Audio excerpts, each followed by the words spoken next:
Welcome, everyone. This meeting will be held in accordance with California Government Code Section 59453, subdivision of the Ralph M. Brown Act, California Government Code Section 54950, Series Resolution Number 2022-06, and the Federal Americans with Disabilities Act. While this meeting will be physically open to the public, given the state of emergency regarding the threat of COVID-19, members of the public may also participate and comment via application Zoom. Zoom information was posted on the agenda. Remote public comment is also available for the City Council meeting by emailing the City Clerk at cityclerk@ci.series.ca.us by 5 p.m. the day of the meeting. Include the agenda item, number, or public comment period in the subject line of the email. The clerk may read written comments into the record if specifically requested to do so at the beginning of your email. Your written comment will be distributed to the City Council and kept on file as part of the official records of the council meeting. If there's anyone who has any questions on how to attend virtually or encountering any difficulties connecting to the meeting, please contact the City Clerk at 209-646-4812 or by emailing the City Clerk at cityclerk@ci.series.ca.us. And welcome everyone to our City Council regular meeting today, Monday, March 14th, 2022. I call this meeting to order. Can I please get the roll call? Councilmember Casey. Here. Councilmember Rhino. Here. Vice Mayor Silvera. Here. Councilmember Klein. Here. And Mayor Lopez. Here. We'll now begin with the invocation by Senior Pastor Patrick Davis from Ceres Christian Church. Are you here, sir? We'll be participating via Zoom. All right. Everybody, please stand.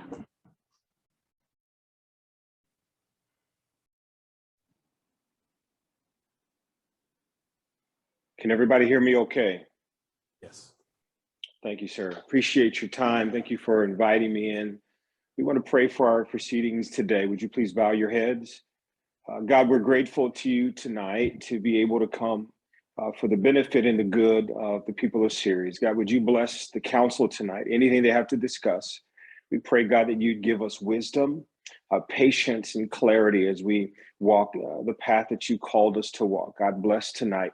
We pray in Jesus' name, amen. Amen. Pledge allegiance to the flag of the United States of America, to the republic which stands, one nation, under God, indivisible, with liberty and justice.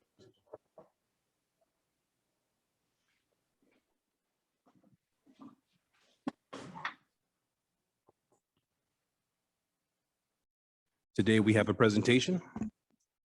Proclamation declaring March Women's History Month in the city of Ceres. Is Jackie here? Welcome. Please step up to the podium. And all the ladies, appreciate it. Thank you for joining us. Thank you.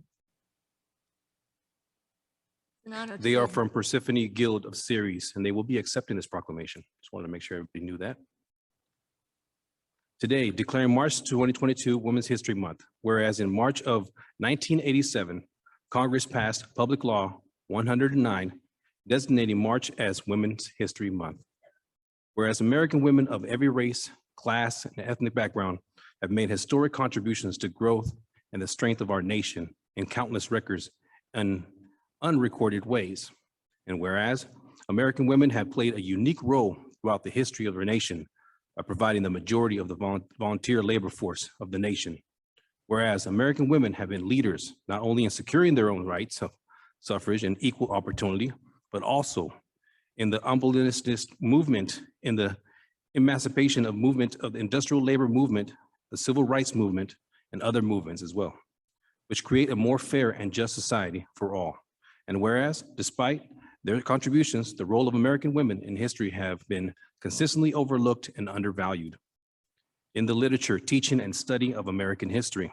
Whereas Women's History Month is a time to uphold women's achievements, recognize challenges, focus greater attention on women's rights, gender equality, and encourage all people to do their part to bring about positive change. And now, therefore, I, Javier Lopez, Mayor of the City of Ceres, on behalf of the City Council, Vice Mayor Brett Silvera, Council Members Jim Casey, Mike Klein, and Linda Rhino, do hereby proclaim March 2022 as Women's History Month in the City of Ceres, and call upon the citizens of Ceres to participate in appropriation programs, ceremonies, and activities. Thank you very much.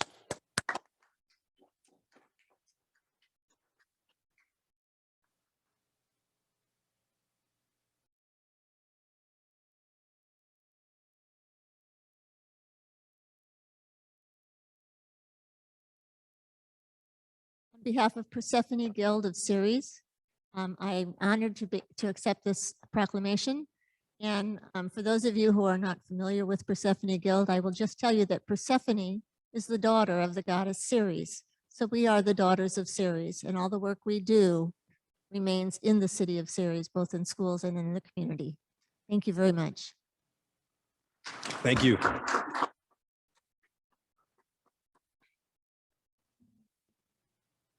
Ms. Ryder, would you like to make a comment? Yes. Thank you.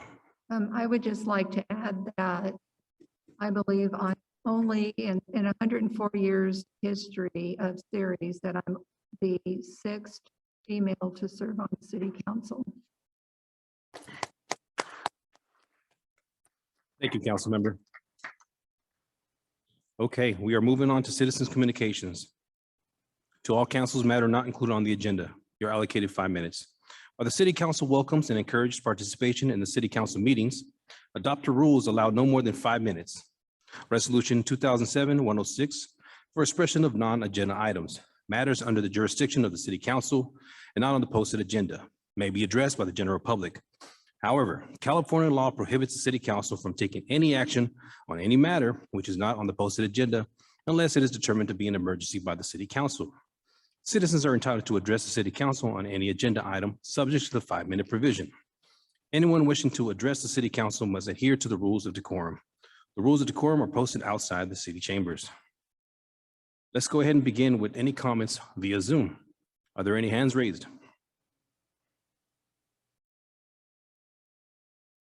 Hands raised, Mayor. Okay. Before we reach out to the public, I do have a yellow card here from Rebecca. Are you here? Come on up.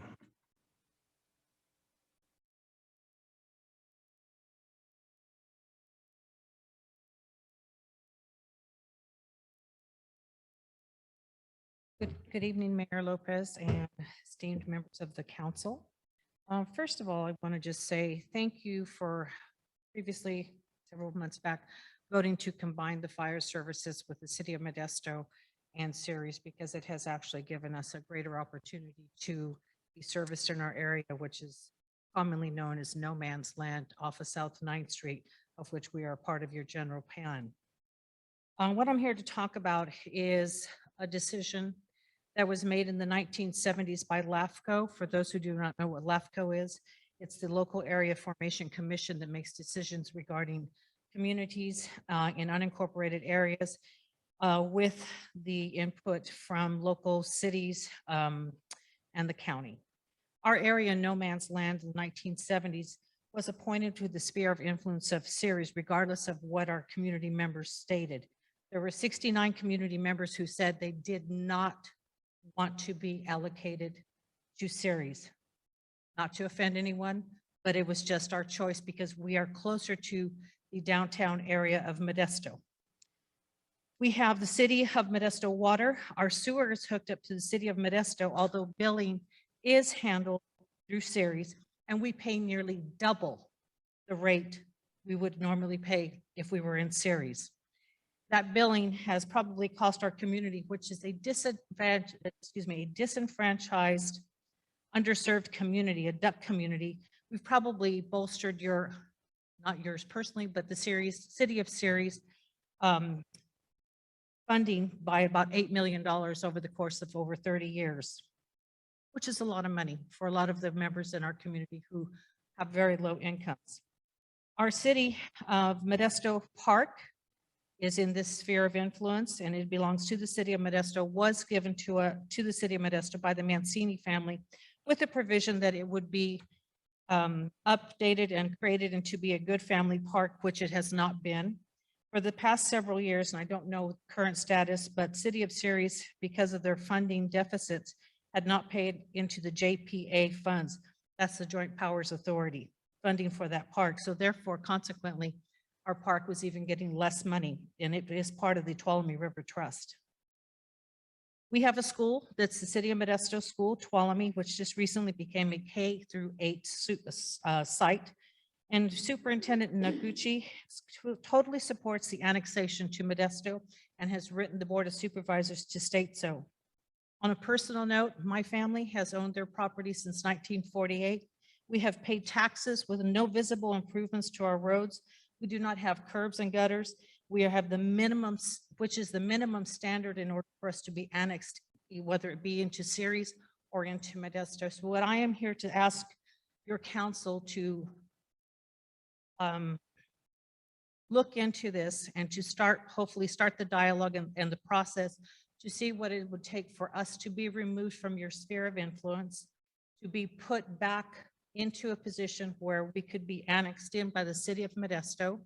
And again, like I'm telling you, it's nothing personal, but for us, we are more attached and we are more a part of the City of Modesto than we are to the City of Ceres. City of Modesto will never sell you Mancini Park. Modesto City Schools will never sell to the Ceres School District their school site, which was established there in 1955. So the people that made these decisions that has gone on to affect our community for well over 50 years made this decision in error without regard to the will of the people of our community, feeling that we did not have a voice and would never come forward and say, we need this right to be wrong. So I'm here today to ask you to start this process, to look into what it will take to move us closer to being pulled out of your sphere of influence, out of your general plan, and to be brought into the general plan and hopefully the sphere of influence for an annexation process with the City of Modesto. ARPA funds are out there that can actually help us to get those things that we need, those curbs and gutters. And by the way, we also pay a beautification and lighting extra tax in our taxes, and we don't have any beautification there. We have weeds, we have dirt, we have roads that are poorly managed, and all that we end up to have is the lighting that's provided to us by TID. So that's my piece for the day. Thank you so much for your time. Thank you, Rebecca. Rebecca, may I ask you a question, please? Have you had any contact with the City of Modesto about the possibility of taking over the annexation? Yes. And Yes, we've started the dialogue. Because of COVID and everything, we had a conversation where we had several people, the mayor, et cetera, and some of the council members and Board of Supervisors, including our, formerly our Board of Supervisor, Chad Condit, and now we have Manny Graywall. But we are opening this up to a dialogue to see what it's going to take. Obviously, it's a lot of paperwork that's entailed, but if both cities can agree to this and we can get this on the agendas for both and start that dialogue, we'll be in a better place. And we do have support from our from our supervisors from the board, which is Chance Condit and Manny Graywall. okay, and my next question is, that is, even though it's a sphere of influence, is still considered a county island, county.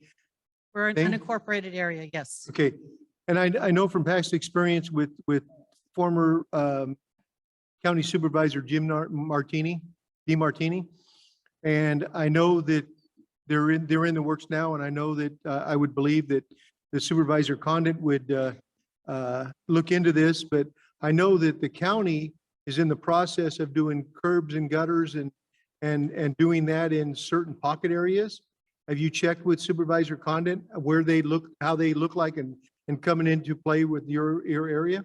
Well, our area is probably one of the areas that is probably in the most need. And we have had a significant number of people attending board meetings and talking about this. I myself personally make contact with a lot of different people and agencies regarding this matter. At the end of the day, the board will have the decision as to where those ARPA funds will be allocated. There's only $50 million. $50 million sounds like a lot, but not when you're talking about the number of things that need to happen in order to prepare those areas for those curbs and gutters. They would have to come in and regrade our roads because we have a horrible flooding problem in many areas. And they have to, of course, survey everything, and they have to get permission to some of the areas. There is a part of a street where it's actually the county was allowed to pave an area over, and it actually belongs to a private individual that's on Bystrom. So there's going to be some hiccups along the way, but yes, everything has been approached at what can happen to make this, bring it to fruition. We're just asking, I am asking on behalf of my community. It's my, I'll say this, it's going to be my dying wish to happen before I die from my cancer. I would like to see this to be started. We've been waiting for 74 years. My mother is going to be 93, and she hasn't seen any changes in her community since she moved there in 1950 with my dad. Well, and, you know, I know from past experience talking to the county supervisors that they do have projects that they have in their jurisdictions that they do work on. I know that before Supervisor DeMartini left, there was a project that did curbs, gutters, sewers, and they also did this sewer line that they put through the middle of the streets and get all that before they resurfaced it. And, you know, I'm sure that if you check with Supervisor Grewal and Supervisor Condit, they can tell you where those priorities are as far as getting those done in your neighborhood. And they could more than help you navigate that system to tell you where they are, their priority list.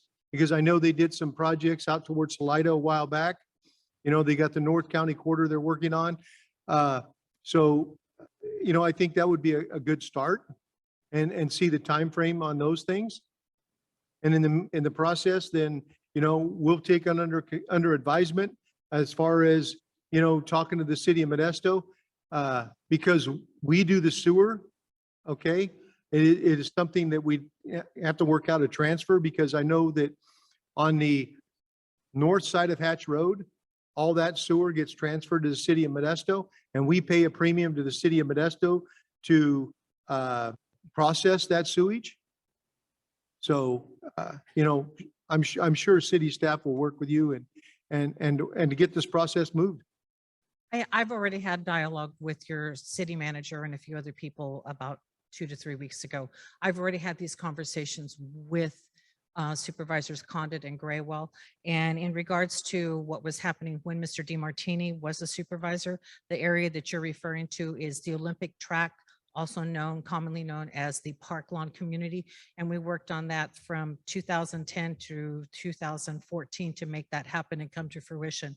What we're looking at is to get the minimum standard, basic standard for annexation, whether it would be to the city of Ceres or to the city of Modesto. I've done all my research on it, and I have had communications with everyone at the Board of Supervisors, City of Modesto, and other persons from Public Works with the city, with the county of Stanislaus. Thank you. Thank you. Thank you, Rebecca. Any other members of the public that would like to come up and speak?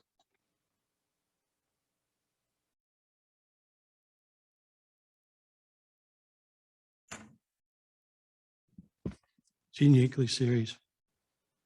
I'm gonna go back a little, month or two, and I'm doing this because I want to get to my point.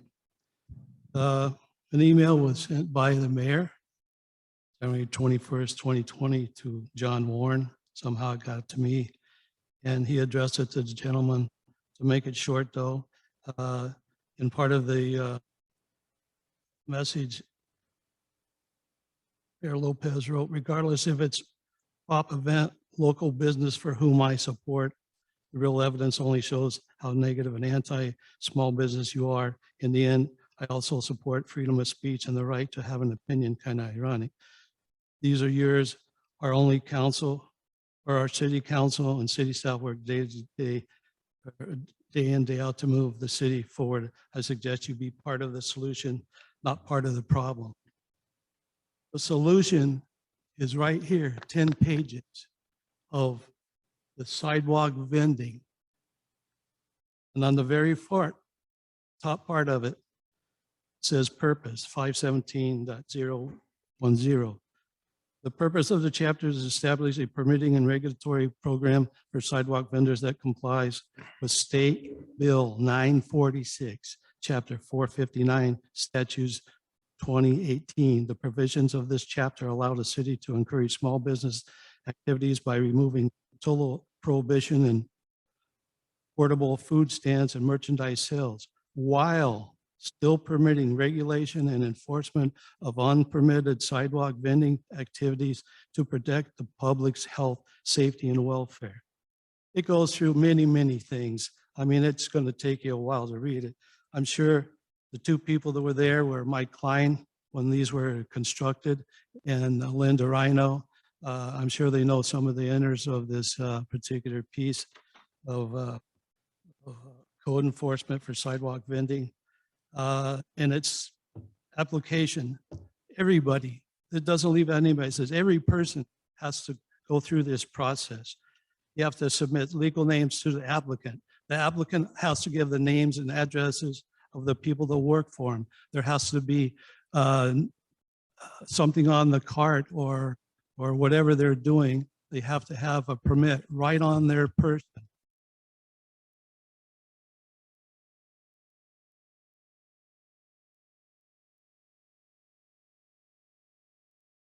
It states in there too, what you have to do with the food. They have to have the applicant has to apply information on where these people are going to do their sanitation, using the restroom or whatever, washing their hands. They have to give locations, supposedly from what this says, a business location is used. And that would be people pushing carts. They have to go to the bathroom too. Then it gets down to permit insurance. And I think all of us know that if you have a business, and Mr. Casey up there, he knows that you have to have liability insurance. And if you don't have liability insurance, it's going to be a problem for the city. It goes through operating conditions, time factors. There's something I didn't know. They're not allowed in a residential area, period. And then it goes down to fines. And I want to thank Linda Rhino for getting to me on these latest pictures I sent her, or I mean, information I sent her on a location. And she responded, and I guess she got a response from the chief of police, and said it was taken care of, that there was a citation administered. And a lot of people are worried that, you know, oh, well, there's going to be a misdemeanor, blah, blah, blah. There's no misdemeanor. This is administrative citation only, just like you would get if somebody's got a barking dog or there's some kind of other problem in your neighborhood. That's usually administrative citation, and that's money that goes to the city. It doesn't go to the county. It doesn't go to anyone. It goes to us. The city is serious. And the first violation is $100. It goes to $200, and then it goes from there. If an officer comes by and you don't have proof for a license and stuff, they can jump it up to $250. I want to urge everyone on the council to get this. If you don't have it, I'm sure the city clerk can get you a copy of that. Did you have my pictures? Did you? Are they up? Yes, I'll show those now. Yeah, now that particular shot there, the big span shot, I don't know how many times anybody been into the Dollar General Market on Whitmore. Thank That you, Mr. person- Mr. Yeagley, your time is up. That Thank you. person has more produce than the market. Thank you. Thank you. Anybody else would like to step up? You step up, sir. That was for item number 8. You did, sir? Okay, we double checked. Yes, you sure did. Please step up. Thank you. Thank you, Mr. Mayor, and members of the City Council. I want Thank to you. thank first the staff members of the Parking and Recreation and the Planning Department for helping the information they need in regard to the family of the Mr. Ochoa Park. I want to thank you that. At the same time, passing through to the park, in the Ochoa Park, I think we need to have signs not only in English, but at the same time in Spanish and in other languages that very need in the community, especially families of the Hindu or Indian descent, because we have a lot of families that go there, and when we asking for signatures, the guys cannot speak English, so I think it's going to be very important to have that in place. At the same time, I support very strongly Mrs. Robinson, yeah, because I think it's very, for many years and more than 75 years, maybe the county and the city playing golf with the residents or playing games for many years. And like that gentleman for the city council say, go to the board supervisor. That game was playing for years and years. We work in the Chapter 4 area many years ago, and we did the same problem we face in regard to the annexation. And the cities, especially Modesto, don't allow for you to be annexed if you don't have the gutters and the sewer system and everything in place. The other way, don't touch you, or even asking for the SLATCO or LATCO to be part of the process. So I think what she's doing is excellent and come first to you because you are the biggest influence in that area. You have the biggest area to see. Like with the new redistrict, you gain that parts in that area too. So I think it's your responsibility to do something about it, at least to start the conversation and to be part of the process. Thank you, sir. Thank you. Is there anyone else who would like to speak in public comment? Seeing none, is there any emails today? Okay. Mr. Osgood?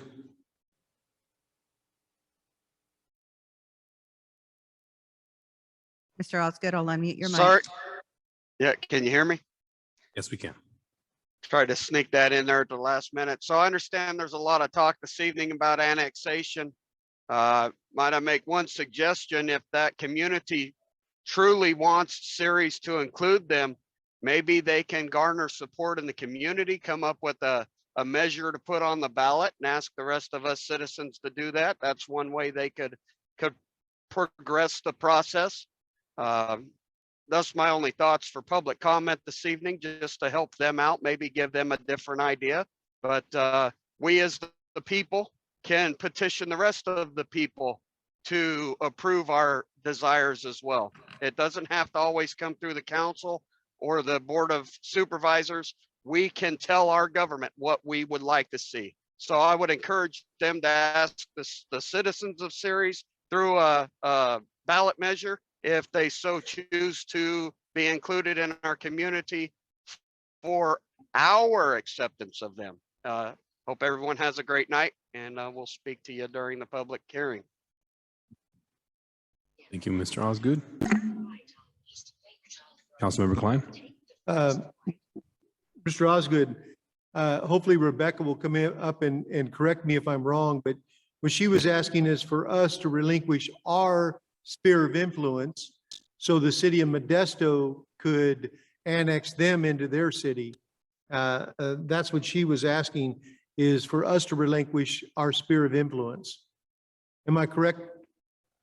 So yes, she says I'm correct. So that would have to be a petition with the city of Modesto and go out to the citizens for annexation if, you know, the direction that you were talking about, Mr. Osgood.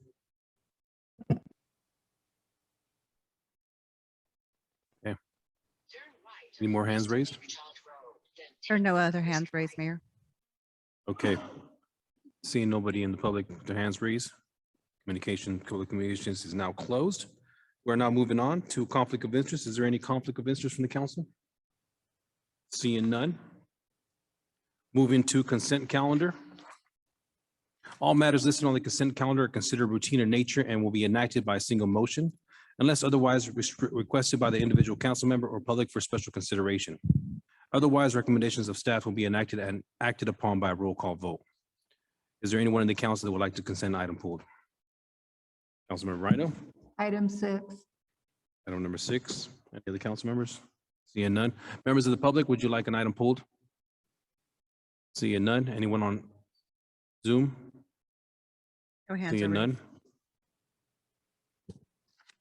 I moved to adopt 1, 2, 3A with the revisions that were provided with us, 4, 5A. Second. Roll call, please. Councilmember Casey. No.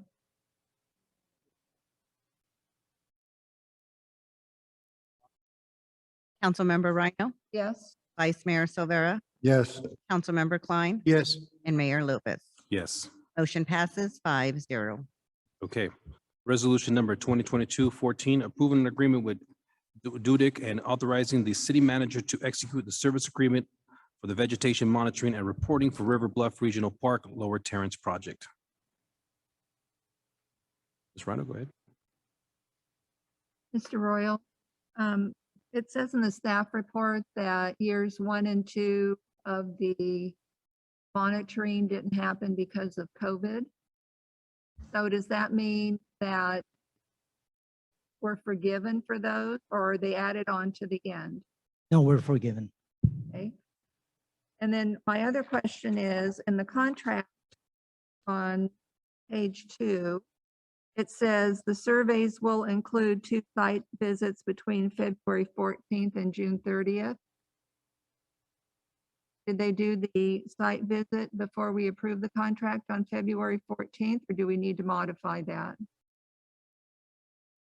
On page 2. Which page is it? Oh, it's on page 2 of attachment 2.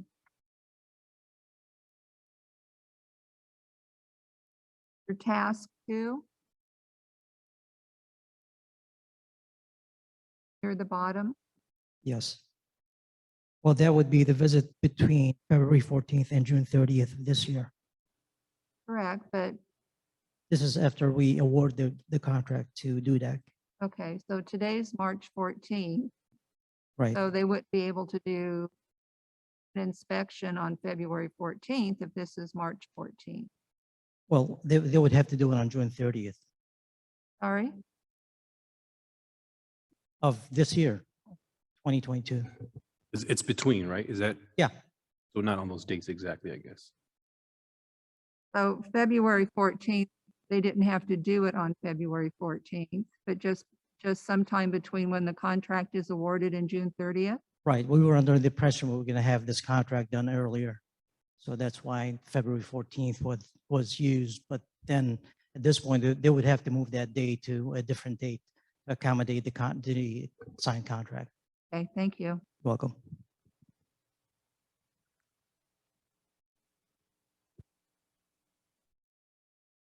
No more questions?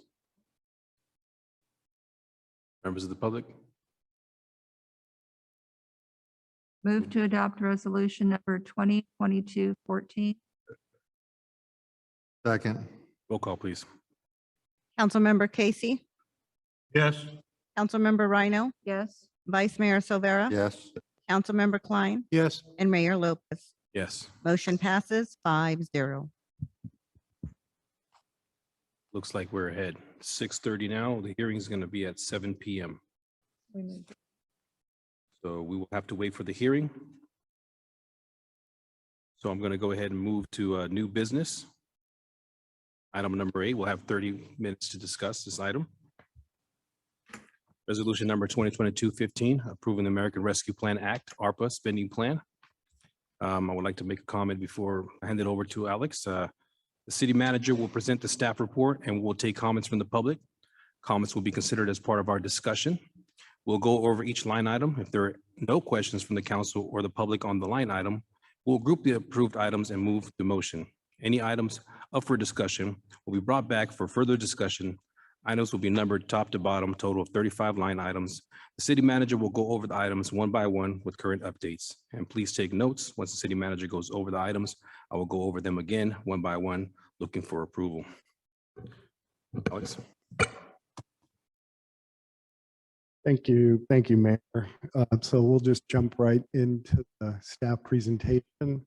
There's a couple slides on this staff presentation that are duplicative of the last time council discussed this. I think I'm going to skip those, but I'll just launch right in at this point.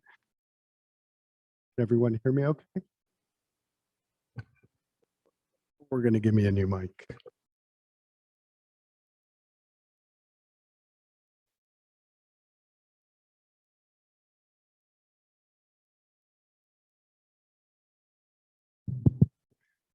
Okay, thank you, Christopher. Thank you, Chief. So in March 2021, Congress passed the American Rescue Plan Act of 2021, which established coronavirus state and local fiscal relief fund. Ceres is expected to receive a total of $11.6 million in federal funding as part of ARPA. Funds must be obligated by December 31st, 2024, and must be spent by December 31st, 2026. Ceres received its first allocation of $5.8 million in July of 2021. Again, that was the first installment. A second installment will be received in July of this year. Why don't we just jump forward a couple. What we know is that the federal government issued guidelines that provides for relative flexibility or significant flexibility in the use of the funds with some specificity.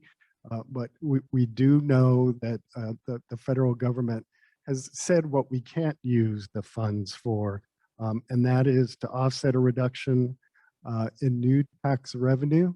To offset a reduction in net tax revenue resulting from a change in state law, cannot be used as a contribution to a pension fund for the purpose of reducing an unfunded liability, and cannot be used as a payment for debt service, essentially to pay off any debt the city may have, or to replenish a rainy day fund or / a reserve fund. So to just jump right into the list of proposed expenditures in terms of information technology, again, for the most part, many of these proposed items are a carryover from the council's previous discussion. There's some changes that staff is proposing at this point, and I'll outline those as I proceed through the presentation. So upgrading to an enterprise class wireless infrastructure, we're really finding that the infrastructure that the city does have, for the most part, residential grade and does not meet the current technology needs of the organization and the city. Mobile data computers for patrol cars. Those computers are past their useful life and need to be replaced. Funding would allow for a complete replacement of the MDTs and patrol vehicles. Cradle point wireless connection for patrol cars. These devices are only in need of replacement due to the amount of data being put through patrol cars. We're finding that police work is very technology intensive these days, and this would allow for the replacement of that technology. Moving on to police proposed projects. Excuse me, Alex. Sir. Can we ask questions as we go along, or do you want to wait till the end? At the pleasure of the council, mayor, council. My suggestion was he goes over them and then we can go over them one by one for the ones that we have questions. So we could either do either or. We can, as we go per item, if the council's consensus is to move along, we'll move along. If there's questions, we can bring them up then. I would feel better if we talked about it and did what we're ever going to do with that certain subject and then move on. So let's go back to number one, Alex. Nobody had any questions, right? Well, I do have a question on number one. Information technology upgrading the enterprise class wireless infrastructure. When you're talking that, is it the community center, the main building and all the fire stations, the police department, or is it just, Or is it just a particular site? Is that your Correct. question? Robert, what are we proposing? but don't we provide the services to them, the infrastructure as far,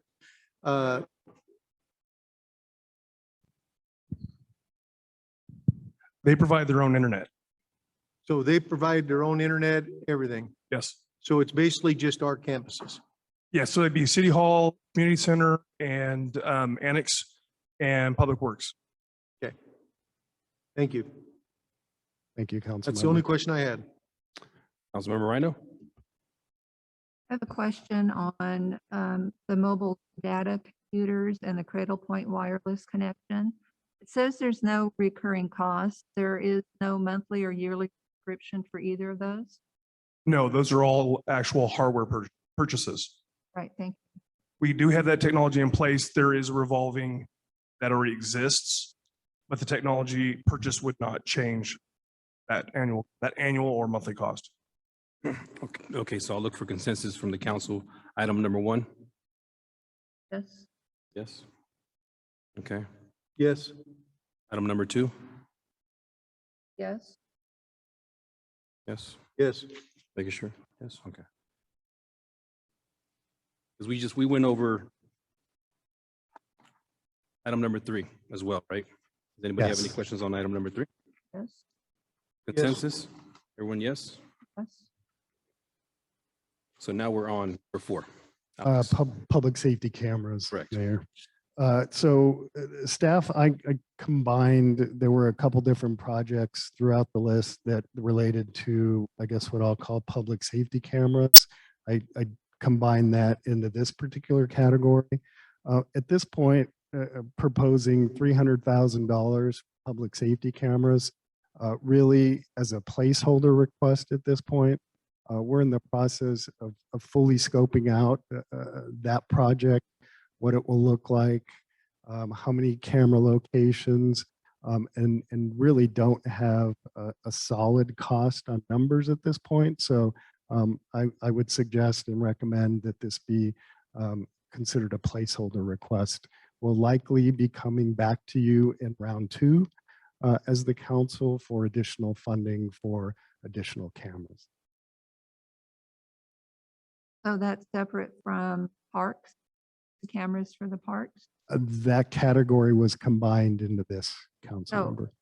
So the public safety cameras include now the parks cameras?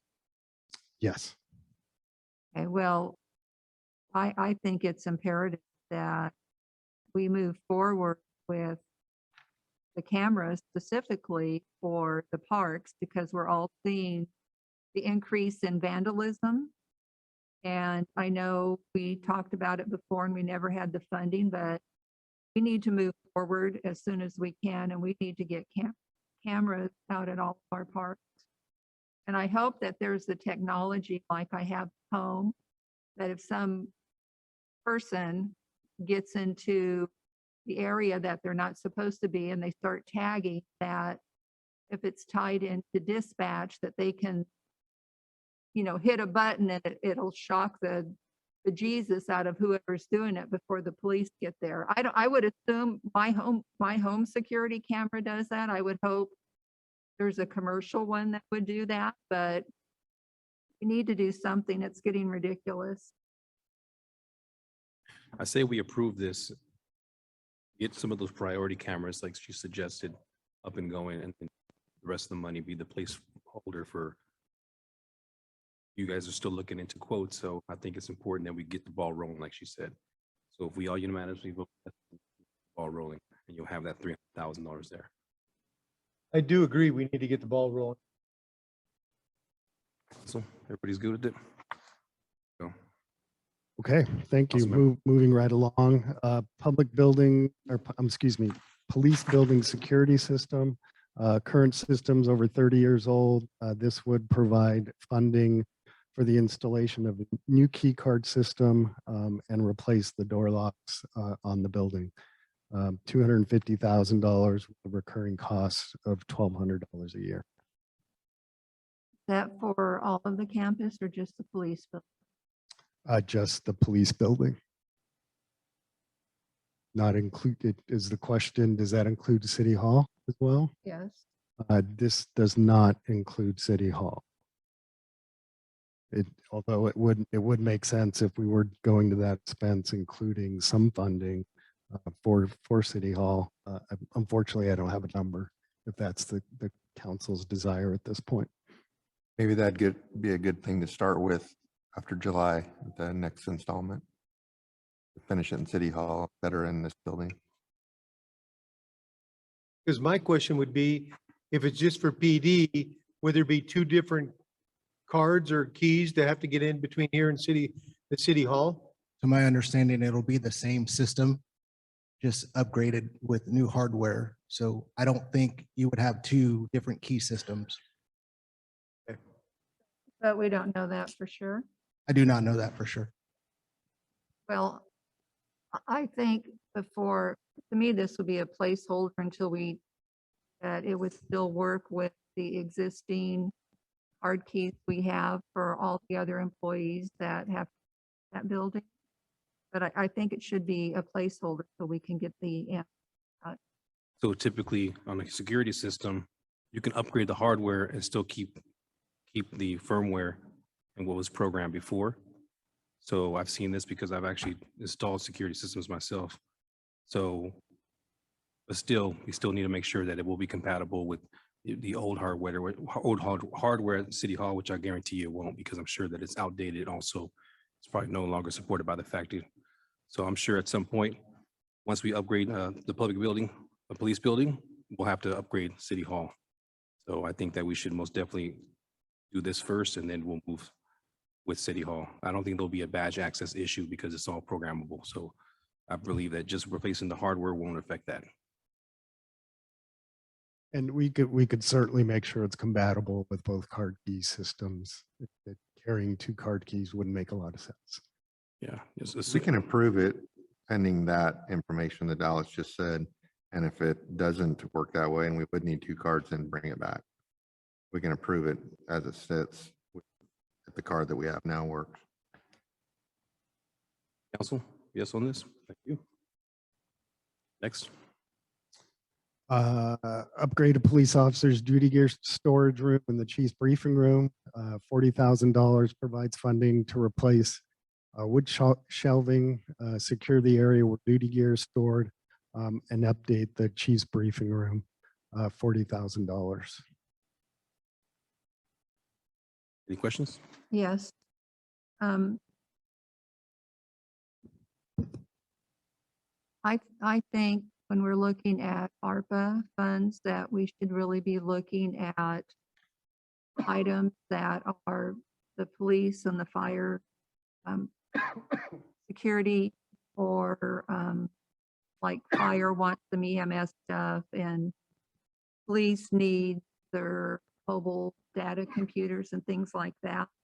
But I don't see where upgrading the gear, duty gear, and chief's briefing room should come out of that money. I think it's something that should have been budgeted. If it wasn't, it should be budgeted in our upcoming capital improvement project budget. I'd like to see more of this money go towards community parks. Thank you, Ms. Rhino. I disagree. I believe it's important that we do upgrade not only the duty gear room, but also the chief's briefing room. It is outdated for sure. I've been in both. So I think it's important that we do that. Our officers deserve a good place to put their gear so they don't have to be funneling around with old outdated shelving. I agree. When we talked about our contract with our police officers and the police department, retention and recruitment of officers was probably the number one thing we continue to discuss. And things like this go a long way when you're out in the field and trying to be competitive for laterals and new officers. You want them to walk into a place that they feel comfortable with, and they think that that city actually cares enough about to make sure it's up to par. So this is 100% something I think we should do. Looking for consensus? No? No, So No? Okay. Might I make a suggestion, if I may? Yes, you may. I wholeheartedly support the officers' storage area needs an upgrade like yesterday. The briefing room downstairs can wait. We can put that in the general fund budget and you guys can make a decision on that. But if we were to spend some ARPA fund monies, I would like to see it go to the officer storage area because it is just not in a shape that we should have it in. well, why couldn't we put that in the budget in July? Well, these are one-time funds that wouldn't impact our general fund with no reoccurring costs. Once it's done, it'll last another 30 years. And that's true, but again, I'm looking at ARPA funds as kind of the bonus money. And I look at it to be providing something to our community. And I'm not saying that the police officers don't deserve a good place to store their equipment. But again, that should be part of normal process. And I really want to see as much of this ARPA money go towards improvement of our park. Is there any compromise from the other council members that would be interested in just replacing the shelving? say that again. Is there any consensus from the other two council members that would be interested in meeting halfway with this project and replacing the shelving, but not the briefing room for now? I would compromise with securing, work duty gear, but not upgrading the chief's briefing room. Okay, that's kind of what the chief was implying at the moment. No offense, chief. Do we have a consensus by council? I would be okay with that. Yes, council. No. Casey? We okay with that? Just the shelving? Yes? Okay, there you go. Thank you. Next item. Thank you, Mayor. Critical Incident Response Vehicle, Police Department's Crisis Negotiations Team is in need of a mobile command post. Critical incidents require complex negotiations before the department deploys tactical teams. So we're recommending $125,000 for the purchase of a mobile critical incident response vehicle with a recurring cost of approximately $1,200 a year. Questions from the council? What are you currently using? A patrol car? The back of a Tahoe.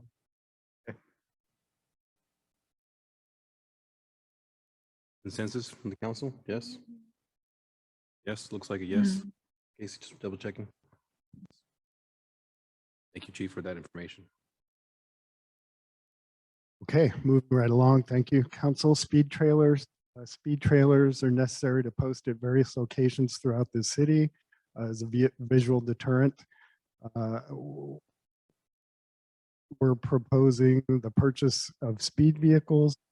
This request would provide funding for the purchase of 2 trailers at $50,000 with the recurring cost, again, of approximately $400 a year. How many speed trailers do we currently have? 2 or 3. However, they don't have parts to repair them anymore. That's a flaw in the design. Spoke to several vendors at Cal Chiefs, and unfortunately, that's just the way it is. But we do have 2 or 3 that are available to us now. I'm asking for upgraded speed trailers that have red and blue flashing lights along with the speed as an additional deterrent for speeders in various places throughout the city. So my thinking out loud is, what would the potential cost be for 3 of them? And the reason I ask, when schools get put into service, okay, to me, the most crucial area is either elementary school or the junior highs. With 3 junior highs here, they can be moved around. because these are mobile. Okay? And we can share them within the school districts. You know, I don't know if they're safe routes to school funding for any of this either. You know, I know that they have funding through Safe Routes to School. But, you know, I'd be inclined to say, okay, maybe if we can get away with 3, even though you're asking for 2, to turn around and be able to utilize them more in front of the school districts, but schools are in service when they come back after, you know, the spring break, after Christmas break and things like that, to get people thinking again to slow down. I would be okay with that. There's a lot of people that come to me when I'm at Central Valley telling me about other schools that are having these issues, and I think that the more the merrier. Slow these folks down because they have no regard for students and teachers who are out there and the parents too. Where would you want the extra $25,000 to come from? Get 3. Well, we just cut a little bit from his, you know, chief's room. Excuse me, Mayor, if I might. You may, yes. Yeah, we had anticipated approximately $300,000 in remaining funds. So there's, Okay, there's some remaining funds. if there's not additional items coming forward later on in the list, or a desire to add to parks, there could be sufficient funding for a 3rd trailer. In addition to that, I've reached out to several of the vendors that I met at Cow Chiefs, and the quotes that I have received have 2, and they range from 8,900 to 11,000. So we can definitely get more than 2 if you allow this item to go forward. I'm good with 3. Okay with 3. Council? Yes. Thank you. Thank you, Mayor. Moving along. So the next item, the parking cover renovation and expansion, was deleted from the list. Didn't necessarily hear concerns or objections from the council, but eliminating that did give the staff the ability to add funding to Lions Park and a couple of other items. So that item was removed from the list. Did you change directions when you're saying Lions Park? No, he was just referring to what he was just basically saying that the money they took away from the Oh, okay. they crossed it out. line. That line item is way down below. So Okay. he was just So, giving so us- that, if I might, sorry, Yes, go that item was removed, which gave us the flexibility to add funding to other areas. For example, Lions Park. Apologize, Councilmember Klein. Oh, I see. Well, I think the gym upgrade, it goes back to my recruitment and retention of officers. There's a whole bunch of people that spend time there, and $15,000 probably not going to go very far, but it's worth it in my opinion. My question is, a few years back, what did they just renovate downstairs? Was it the locker rooms? Yes, they got new lockers and showers downstairs. So with just the facilities downstairs, it wasn't any part of the gym? No. Okay. Councilmember Rhino? This says it's for the police department. Are other city staff able to go and utilize that gym for their well-being? Absolutely. We call it the police gym because it's in the police building, but everybody in the city is welcome to use the gym. And do we let the employees know that, or is it just an assumption it just belongs to police? No, they know. Okay, They just have to sign a waiver and they're allowed to use the gym whenever they like. okay, well, I'm good for that then. I mean, I'm not good for working out. I'm just saying I'm good for upgrading the facility. Yeah, I might add that our community development director was recently added as a member to that gym. So There you go. Council? Yes. Yes, thank you. okay, so Hold on 1 second. 1 minute till 7 p.m. So we must stop for now. Thank you, Councilmember Rhino. Okay.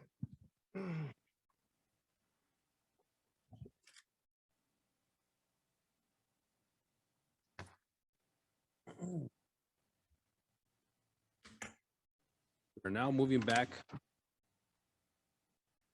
Item number 7, public hearing.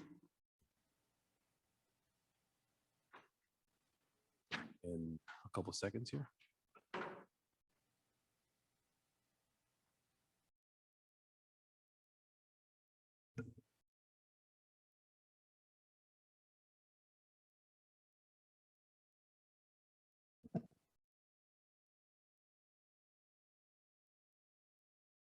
Okay, we now open the public hearing. Fourth, redistricting of public hearing, city attorney, city clerk, ordinance number 2022-71, adopting city council district boundaries in accordance with California Elections Code, section 21601, and Series Municipal Code, section 2.02.030, subdivision A. I believe we have Mr., am I pronouncing this right? Yocam? Yoakum? All right. Thank you for joining us today. The mic is yours. If the mic works, but it does not. Does it work? Okay, can you hear me?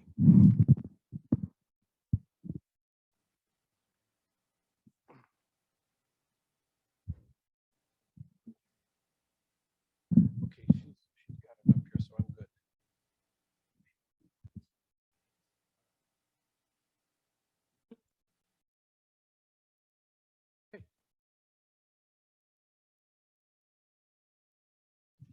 Thank you, Mr. Mayor. Doug Yoakum with National Demographics Corporation. It's good to be back.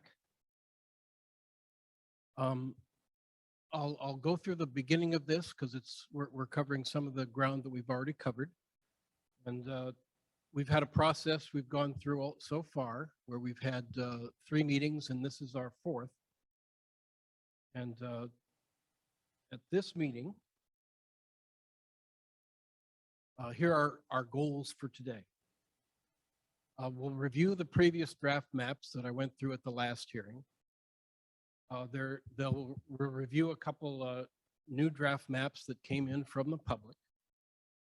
Then we need to hear public comments as to what they feel about those particular items that have been on the internet now for at least a week. And then you as a council should decide what is the final map or whether we need to draft a new map or decide on one of the maps that's there and perhaps revise that one. So that's the goal for today. I'll say at this point that the mayor did submit a map late last week that I've included on my system here that we can get to after we've seen all of the draft maps, because it was too late to put on this on the internet site that we updated last week, 7 days prior to this meeting. So there is a new map that came in from the mayor that we can look at. And I spoke with the mayor before this meeting, and part of my presentation will include whether or not certain council members live within these districts that are on the draft maps or not. So that we're clear on that particular point as we go through these maps. And just to remind you what the rules were as to how to draw maps, and I'll point out the equal population is the supreme rule, the first rule of the state and federal government. And I do want to say that the folks who submitted maps have complied with that particular issue very, very well. So here's the total population of the city and how much each district needs to be as far as close to equal. Here's the map of your existing districts.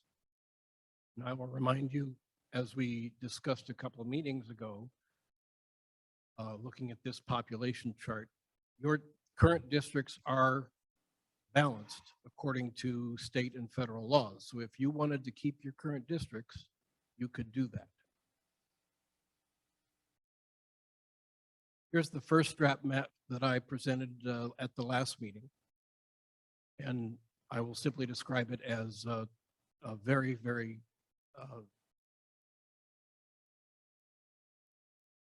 limited addition, a limited change to your current districts. Since your current districts are fine, all I did was made them finer. So whereas we have a 7% deviation from your current district lines, this map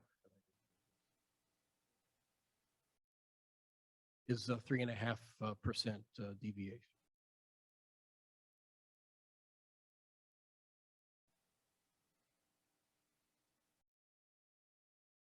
This is the second map that I presented last meeting, and it's a very similar theme. I should go, let me go back to map 101 for just a moment.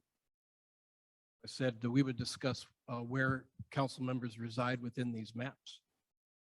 In map 101,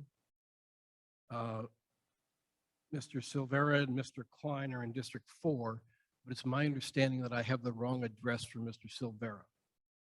So this 101 should be a map where each member is in a separate district. The same applies to map 102, which is, as I said, was another very slight modification of your current districts in order to make them compliant. This is even more compliant at 2.3% with the equal population standard. At the last meeting, there was a map that was submitted that day that was it was anonymously submitted to the city. You asked me to look at it and analyze it, and I will do that right now. It is balanced as far as population is concerned. It also does not change the ethnic makeup of any district in any significant way. It is 3.3% deviation. And I will tell you, however, that in this map, Ms. Rhino and Klein are in the same district. It's District 4. And I guess now, since I have the wrong address, Mr. Silvera will be in District 3 in this particular district, in this particular map. Yeah, and the address I was given for you puts you on the south side of the city, so I don't know why that was.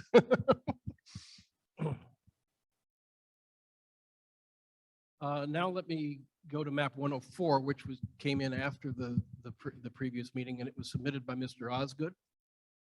And I believe Mr. Osgood is online this evening. This map, it is perfect, near perfect in equal population. So we should give Mr. Osgood an award for getting these districts as close to zero as possible. As you can see, District 2 is exactly at zero. I mean, it's a perfectly populated district.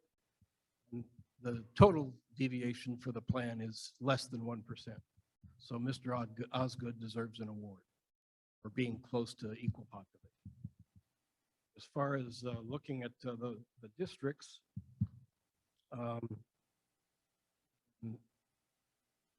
Ms. Rhino, Klein, and Casey are all in District 1. Mr. Silvera would be in 3. 2 and 4 would be have no incumbents in them. Yeah, Silvera is also in District 1. I would be in District 1 in map 104. I live on Parkway, just south of Hatch. So Mr. Osgood has put everybody in the same district. I will also say that Mr. Osgood submitted a second map. It was later than this map came in. It's identical to this map, but for some reason he changed the numbers on 2 and 4. He switched the numbers on 2 and 4. So I'll let him explain if he chooses as to why he did that. But the 2 maps he submitted were identical.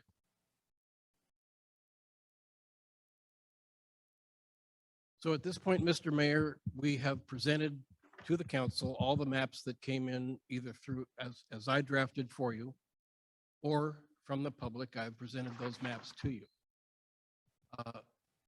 As I stated before, you submitted another map, and I could get to that on my program system here, but you may want to hear from the public as to what's occurred so far, and then we can move on to what the council would like to do.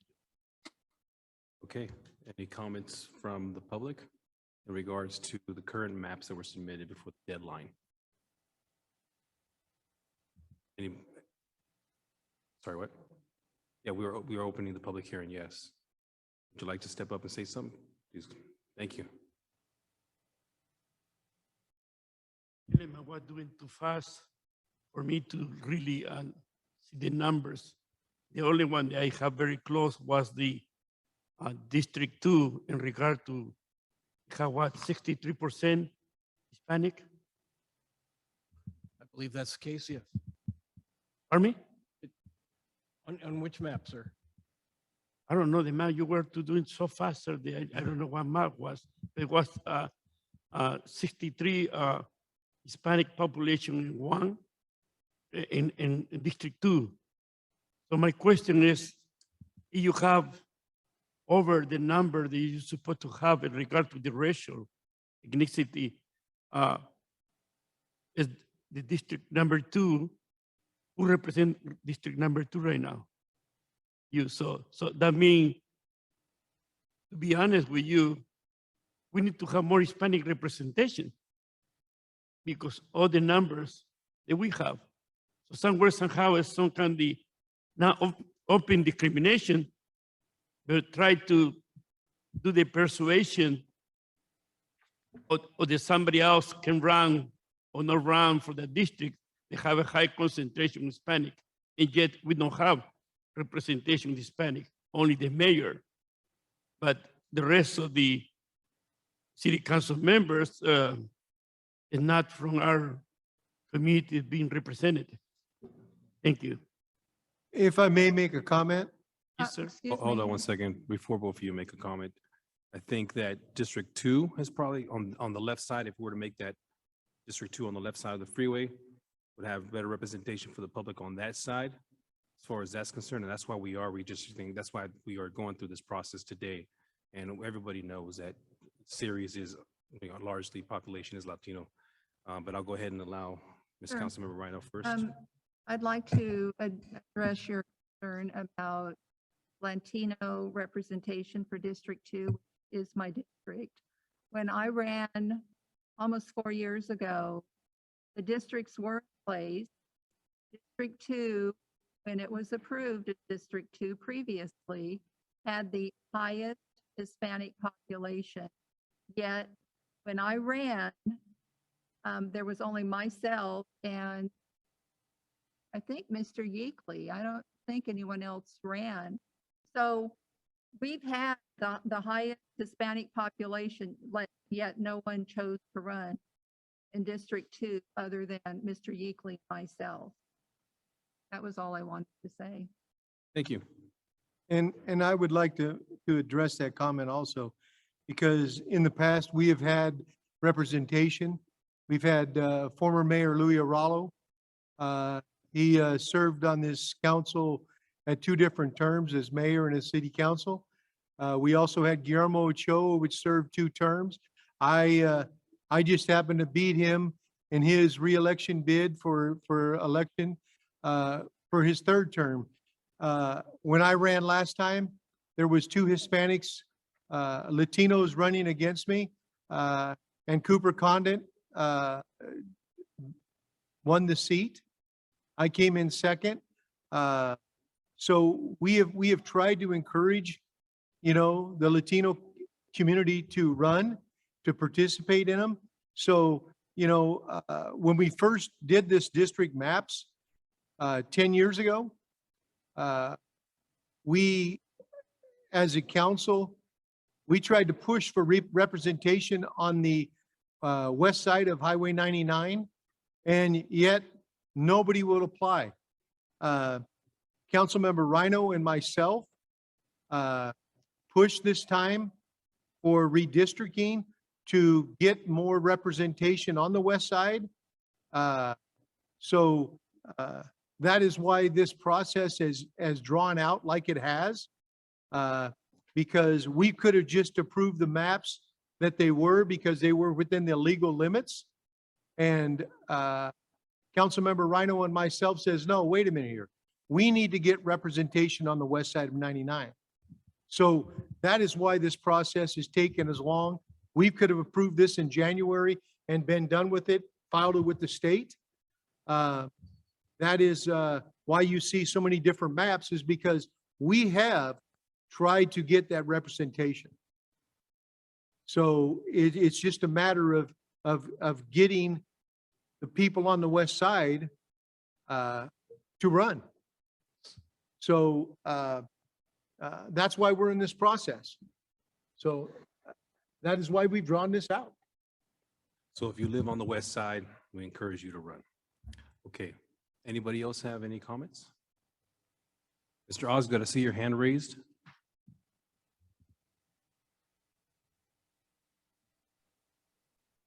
Well, first, I'd like to thank the presenter for noticing that I did my best to make these districts 0, 0, 0 right down the line, this number of people. You all have heard me time and time again say, we need more representation. Well, if you're not going to give me 7, which I understand that's not going to happen, I'm going to make every district as equal in population as I can. I'd like each of you to know that I do not know your individual addresses. I didn't lump anybody into any district for any other reason than to make our districts as 0 population equal as I could. It took a lot of work, a lot of time. In reference to the second map, when I look at how the state lays out Senate and assembly districts, it's west to east, north to south, 1, 2, 3, 4. I tried to apply that same concept with the second map. That was only an alternative to change names of districts, not to change my net population in each district, but to bring us in identical map formation as the state. But you know, it really makes me feel good to be noticed and appreciated for making these districts as even as possible. We're not supposed to consider incumbency when we redistrict.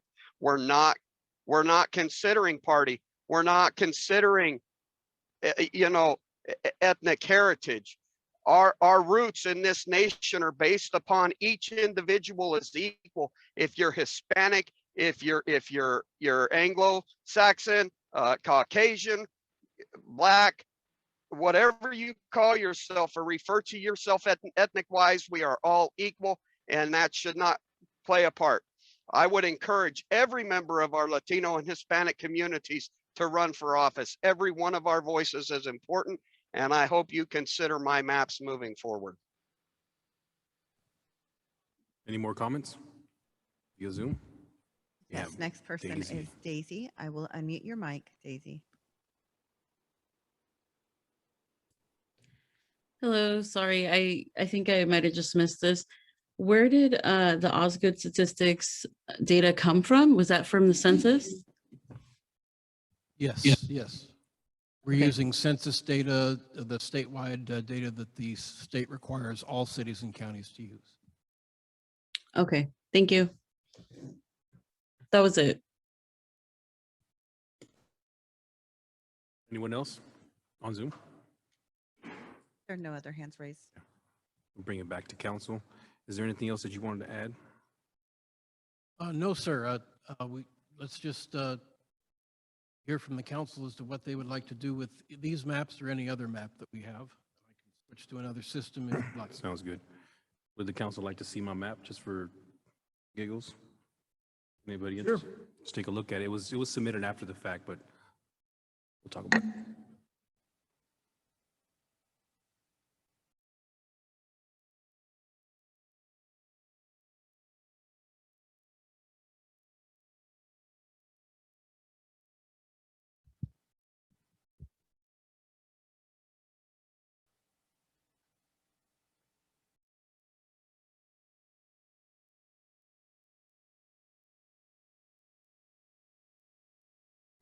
The blue dots that you see are the addresses that I have.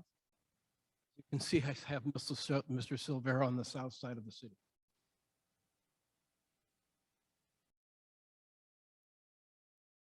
This is the map that was submitted by the mayor. It has Mr. Casey in District 1, Rhino and Mr. Klein in 4, and Silvero would be in 3 in this district.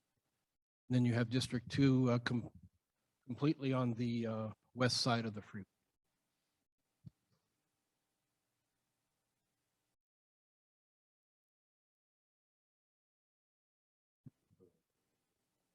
Yeah, there's some of 4 in there. Yeah, there's.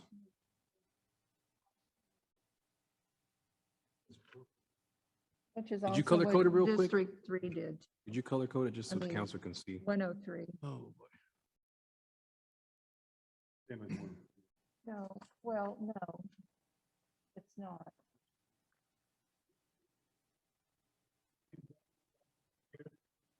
Yeah, the Yes. one that you guys have here is the same. Can I say something? Oh, absolutely. Go ahead. So one of the things that jump out at me is this little section of District 4 only got 16 people in it, but it reminds me of when my district was originally approved, that it was like my little subdivision, which should have been in another district, was included with the west side. So I think you're really not keeping the neighborhood together with that. That little, see that little? Oh, yeah, I'll tell you right now, this neighborhood right here, to the right of that, population wasn't so large. That should be in District 3, but unfortunately, we can't do that. It was, I don't know how many people actually went through this process. It wasn't easy doing the numbers. I just wanted to share this map with you so we can have an actual discussion. I believe that District 2 should be on the left side of the freeway. That's the one thing that I would think we all agree on. I agree Yeah. 100%. So No, that's- I got a comment, Mayor, I mean, you participated, you did it. It all looks good, but it's that little bit of a boot right there that surrounds, like a neighborhood. Right. That would be my only squash on that thing, was just that little area that's in purple. It looks like a boot. That there. I will make a comment that, my seat's going to be up for election this year because of requirements. Councilmember Rhino's seat's up for election.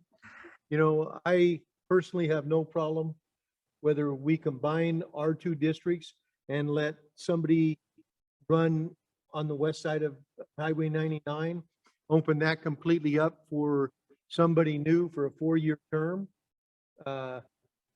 Or, make that District 4 and bring mine back over to, and Linda's on this side into District 2, so it'd be a 4-year term.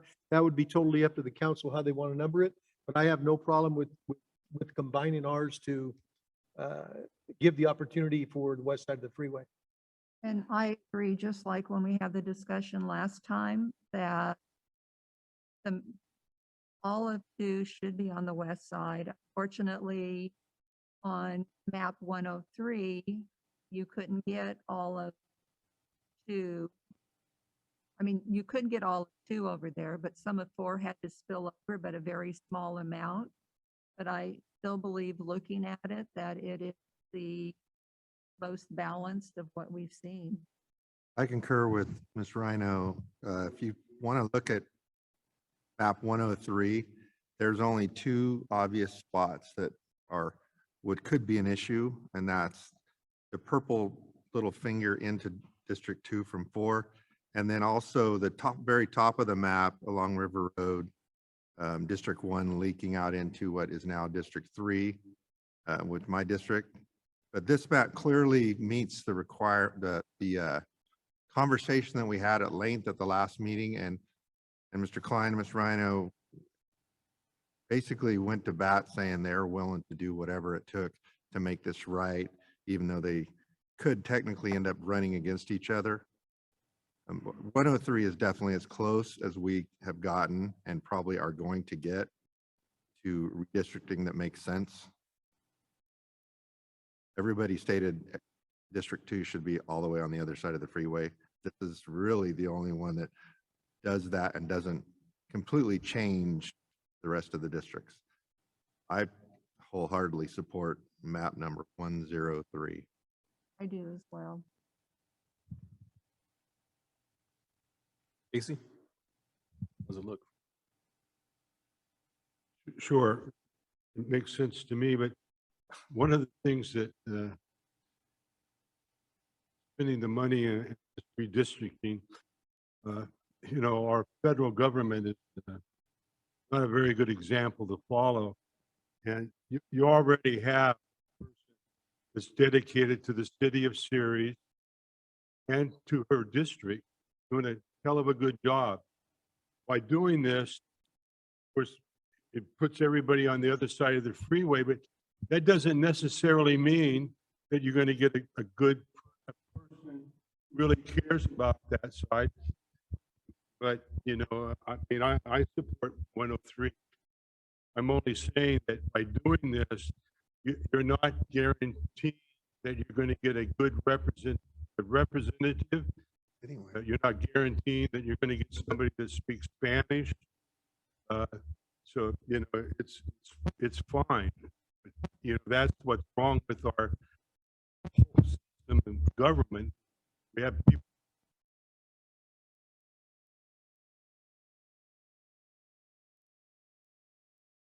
support map 103. This is map 103, correct? Yes, I have it on screen. Okay. I'd like to make one last comment. First, I'd like to commend Mr. Osgood for the time and effort he put in for doing the maps to get the districts as far as voters as equal as anybody has done. I mean, the process that we took this, quite a few years ago, it was very time consuming to get everything out to meet all the requirements. The other thing, a comment I'd like to make is, when this process started happening, the city of Ceres was looked at to being sued for not going to districts. The state legislators would not do anything and would not address that issue. After we went to the voters, we went to districts, and Mr. City Attorney, correct me if I'm wrong, but then the state come back and says, if your municipality is less than 75,000 people, you do not need to go to districts. But we had already went to districts. So we couldn't go backwards. So there's cities like Houston, Oakdale, I think they're in districts also, but they don't have to go in districts. They can all be at large, And the city of Ceres is 49,000. And if we didn't have the threat of being sued and spending thousands upon thousands of dollars to fight the lawsuit and paying for their lawyers, according to the state of California, we do not have to be in districts. And as long as I've been a citizen of the city of Ceres, what's hard for me to comprehend is nobody on the west side, and I say that dear-heartedly because my wife worked for the school district at Blaker Kenzer Junior High School. It's on the other side of the freeway. I have a lot of friends that live over there. It's just the way we, designate it, but nobody runs. And if you look at the city council, we are all in a congregated area.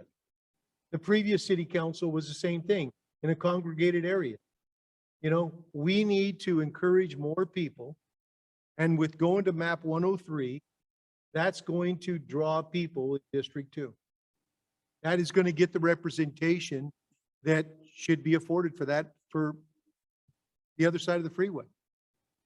So I wholeheartedly support map 103. And I do as well. I think the whole entire council agrees with this map.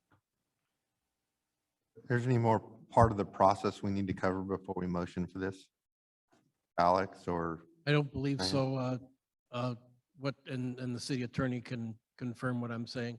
At this point, you need to make a motion to accept one of these maps. Then it has to be posted for 7 days. And then you can go into either a resolution process or an ordinance process, whatever you choose to do in this city, to confirm that map. And when you're done with that, you send the map to the county and they will implement it. What was that? You want to make a comment? Yeah, absolutely. Go ahead, make a comment. I want to make sure everybody's a part of this process. I want to thank you, the intent of the two council members. But I think one of the biggest issue that we're confronting is the engagement of the Latino Mexican American community. I think we're still not doing the job they're supposed to do according to the voting rights and how many meetings you engage in our community to bring the engagement of the different groups in our community, specific the Mexican American Latinos in this community.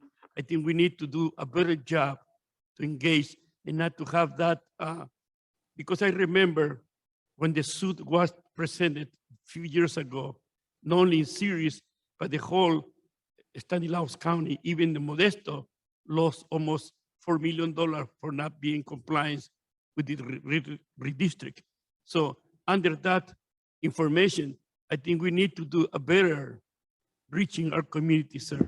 I think we need to do a better job and give more information to our community to go to the different geographic area that we need to involve and have a better engagement of the Hispanic Mexican American community. Thank you, sir. And I'll add, Klein, I'll add to that. On top of that, not only the Latino community, but the entire community, anybody who wants to run in this district will be great. I think that the entire council all fully agree that we need some representation on that side. So let's make it happen. Klein. You know, I do apologize. I did not catch your name, but you know what? I've been to county board of supervisors meetings. I've been to other meetings. Miguel Donoso, sir. Miguel Donoso. Miguel, you know, I do apologize. I have been to the board of supervisors meetings and things, and you should be commended because of your dedication of going to the board of supervisors meetings, you know, showing up here, come to our meeting to get your voice heard on the redistricting, because we need more individuals like you that participate, that show up, and that really wants to get more people with a vested interest. So I thank you very much for coming tonight, for speaking up. And, you know, like I say, I've been to a few board of supervisors meetings, and you're there. You've talked on different subjects. And just like Jeremiah, I can't think of his last name right now, but you guys do show up, and I commend you. So thank you for participating. Thank you, Klein. Appreciate that. Move to approve ordinance number 2022-71. Hold on 1 second. Go ahead. I forgot to mention one thing. As part of your motion, you should designate which districts are up in which election years. 2 and 22, and then 2 and 24. Okay. Which is 1, 2. Yeah. Declines is just temporary. 22. So 1 For 2 years. and 2 would be a 4-year. District 4 is going to be a 2-year. That's 22 right. 22 and 24. 1 and 2 are up 22. I got it. And Mr. Klein's job is only temporary, and then when he runs for re-election, only for a part of the term. Right. But Brett's got it. I got it. Thank you. Okay, move to approve ordinance number 2022-71, adopting city council district boundaries in accordance with the California Election Code 21601 ETC, Series Municipal Code Section 202030 Subdivision A. Move to approve redistricting map submitted by the public 103 with the election date for District 1 in November of 2022, Districts 2, November of 2022, District 4, excuse me, I'll do District 3 first, in 2024, and District 4 to fulfill the 2-year remaining term here to be elected in 2022, and then once again to fall in line in 2024 with the full four-year election term. I'll second. Roll call, please. Member Casey, Yes. Councilmember Wright, Yes. Vice Mayor Silvera, Yes. Councilmember Klein, Yes. and Mayor Lopez. Yes, Motion passes 5-0. thank you very much. So now we're going to go back to new business. Not done yet. We left off on item number 9. I believe we all said yes to that one, so we're moving on to item number 10. Thank you, Mayor. Back to ARPA requests or ARPA funding requests. So the next item, Christopher caught up very quickly. So We're on police. 10. Mobile devices. There we are, yes. Second item from the bottom there, mobile devices for social media public outreach. This request provides funds for equipment for the police department social media team to take and edit pictures for videos for posting to social media. It provides $7,500 for mobile devices. I think with the departments and the cities increased reliance on social media, we're requesting $7,500 for this item. Question. Would there be designated individuals or is it just who's ever on scene? We have designated individuals. I'm fine with it. Council, any questions besides that? So everyone's a yes on number 10? Yes. Okay, moving on. Thank you, Mayor. Additional code enforcement. We heard loud and clear from the conversation at the last meeting, and we're hearing loud and clear from the community that code enforcement is a priority in the community. So we are recommending $500,000 in funding to provide funds for 2 additional code enforcement officers and the equipment for the code enforcement officers for 2 years. We would also request, if this is approved, we'll also request additional funding in the second round. So. Do it. Questions? Yeah. One question from Councilmember Rhino. Thank you, by the way. So from what I read in the staff report was that then the next go round, you would also request money to keep these two positions. But what happens when that funding runs out? Now you have 2 permanent employees, and who's going to fund them? That's an excellent observation, council member. Given the priority of the council and the priority of the community, we're recommending the hiring of additional officers.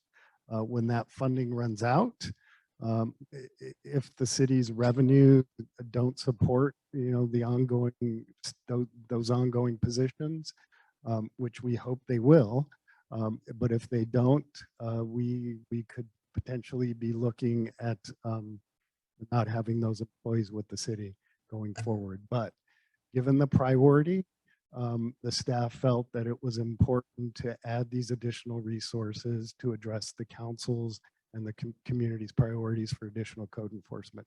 The other, I'm sorry, did I interrupt you? Yeah, go. I'll try to remember. Right. The other option is to contract for services. But I think what we're finding with that additional staffing that we have on board now is contract employees, and a contract is very expensive.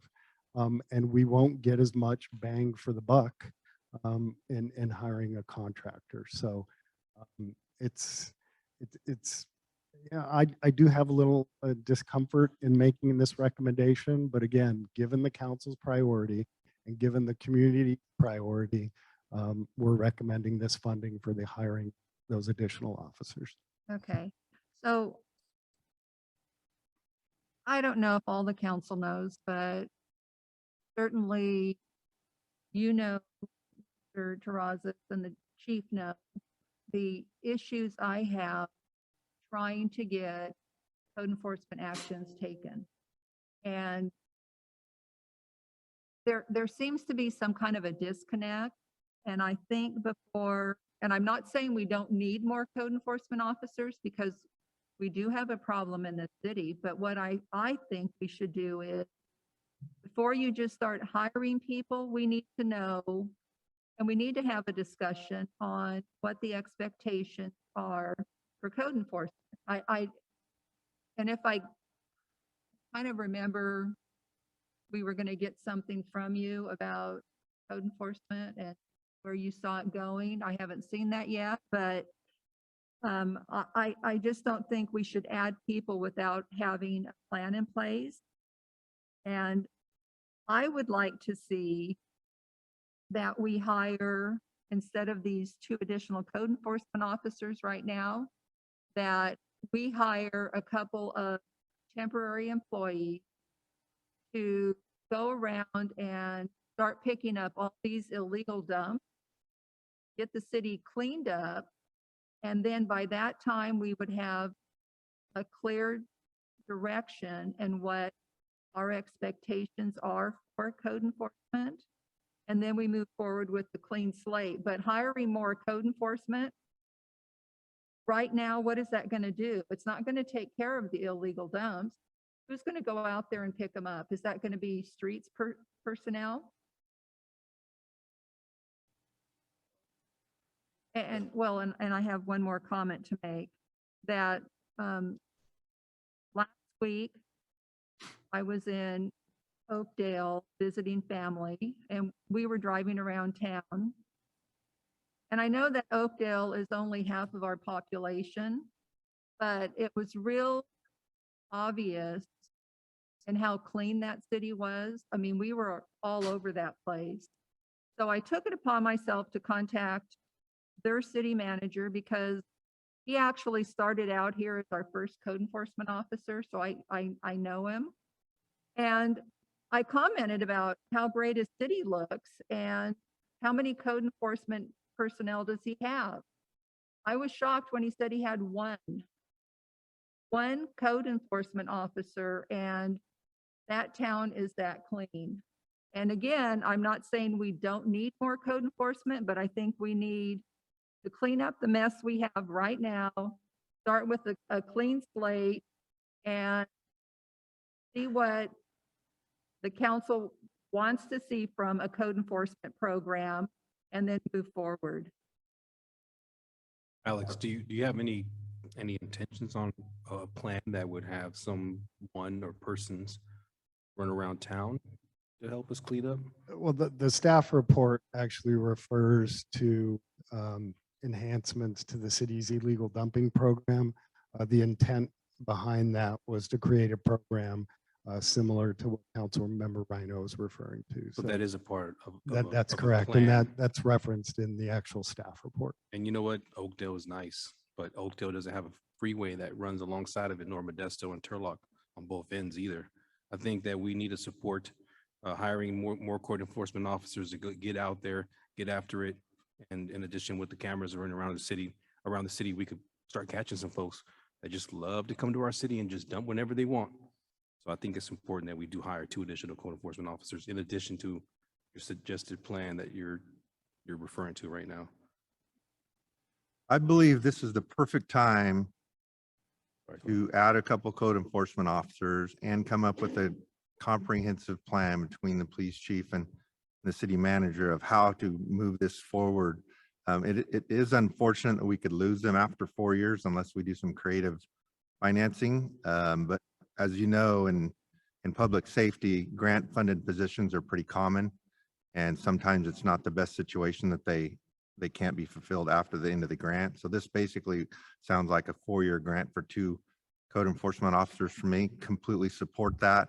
But now's the perfect time to add them and come up with this plan and put it in motion with full staffing. It's basically impossible to figure out what you're going to do in the future right now, knowing that you may add or not add staffing later. Now's the perfect time to add these staff and come up with this plan. I'd never dreamed before I was on the city council how much was pointed towards code enforcement. Even with my 30 years in law enforcement, we just don't have code enforcement at the sheriff's department to speak of. It's amazing to me how much responsibility they have. So to wait more than tomorrow to hire more resources and give them more resources would be unfortunate. Councilman No. Klein, sorry about that. I totally don't want to scrap adding additional code enforcement. I don't want to scrap. What I want to do is have a plan in place that the city council is aware of what the plan is, and that we get to that situation. Because if we just hire and we get what we currently have, I'm going to tell you point blank, I'm very disappointed. I think that, and I'm thinking out loud again, if we have to remove it from the police department because the chief doesn't want it, we move our public work where it was a few years back. What I'm thinking is, you have premium pay or additional pay for SWAT. You have additional pay for canine officers. If we have to turn around and have additional pay for code enforcement, one of the police officers to be in charge of oversee code enforcement and things be accountable, I'm willing to go in that direction to give them premium pay. Because I don't believe they get, we had a sergeant in charge of code enforcement before, and there was no premium pay, was there? Okay, but we're going to incentivize, giving them incentive to be in charge of it, but then we have to be accountable for it. So, I'm very disappointed with what we have currently and how the progress is going. I don't want to just say we're not going to spend the $500,000. I want a plan in place, and if it takes us 2 weeks or 3 weeks to get it there, then let's work on getting the plan together. Let's do it. Let's not go it away. Let's make it so that if we put a sergeant or a lieutenant in charge of it, he gets premium pay and it's accountable. It's not just another one of his duties. It is something that it affects him, because we can't keep on going the direction we're going. But we also can't go with just one code enforcement officer. We do need more, but we need a plan. And how can we create a plan, an effective and comprehensive plan, if we don't put the resources towards it? I think It's like you're saying, create a plan with 1.5 code enforcement officers, but we're probably going to have 2 in the future. Why would we do that? I don't think that's what he's saying. I think he's saying That's what Ms. Rhino is saying. I'm not sure what you were saying. What I'm saying is I okay. agree with putting somebody in charge, give him incentive pay, make him buy into it, make that person buy into it. Totally agree with that. But if we don't give them the resources now to create this wonderful plan we all talk about, how do you know what the plan is?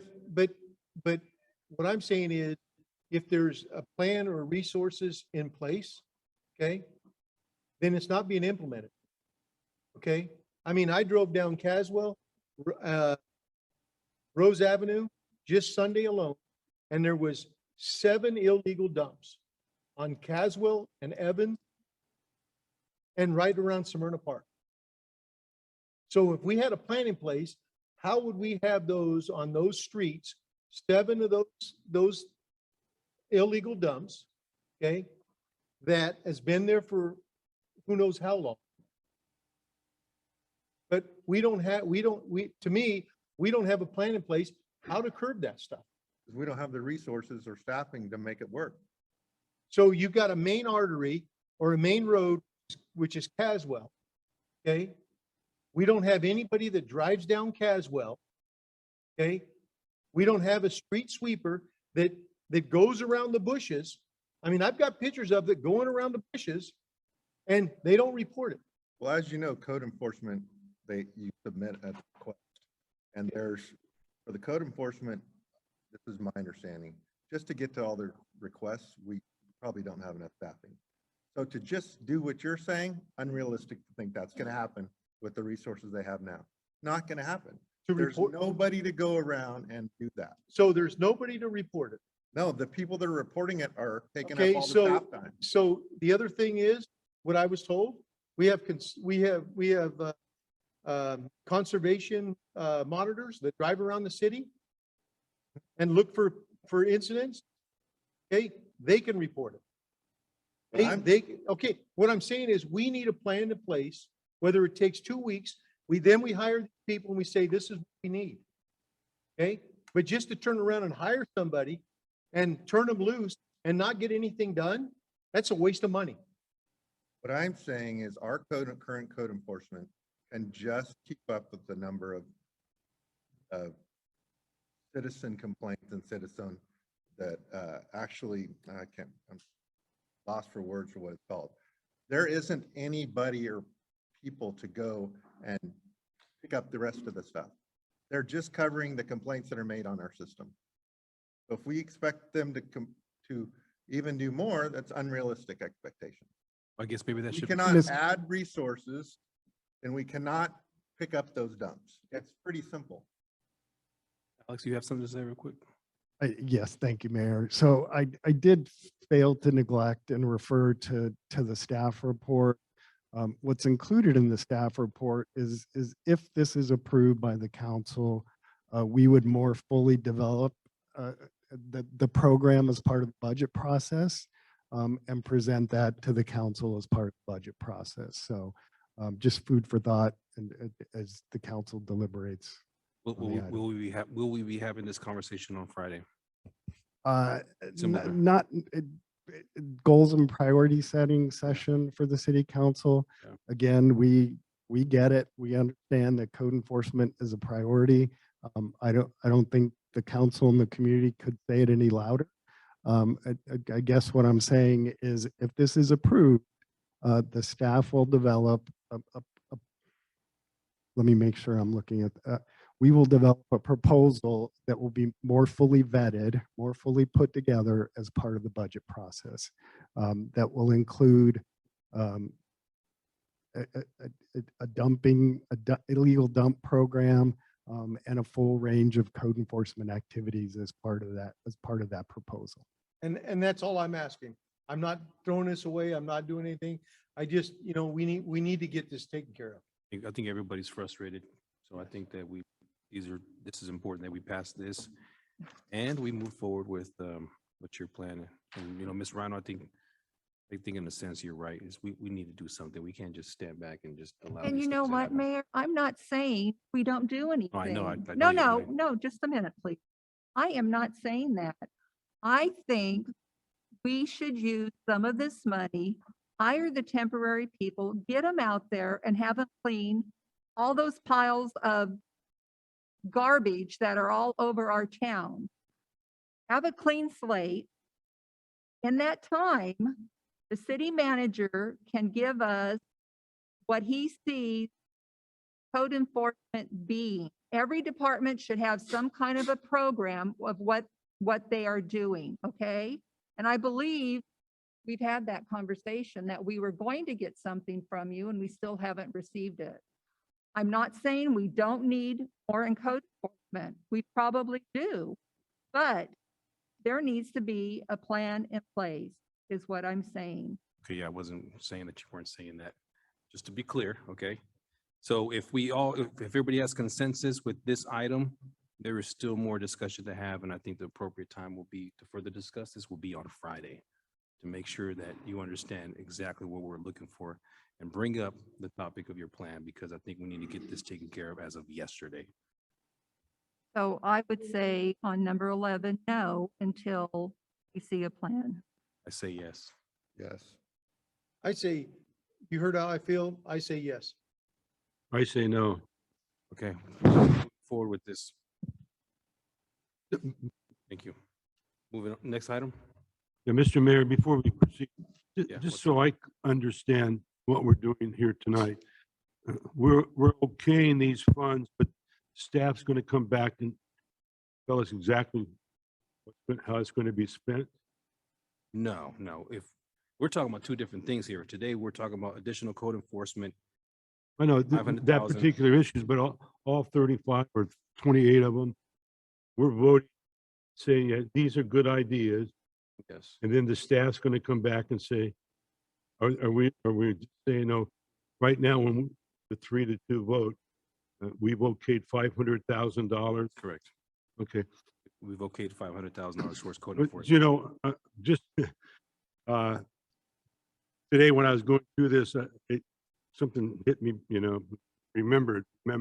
Yes. A long time ago, nearly over 50 years ago, I was in the United States Army. And unlike so many soldiers, I didn't carry a gun.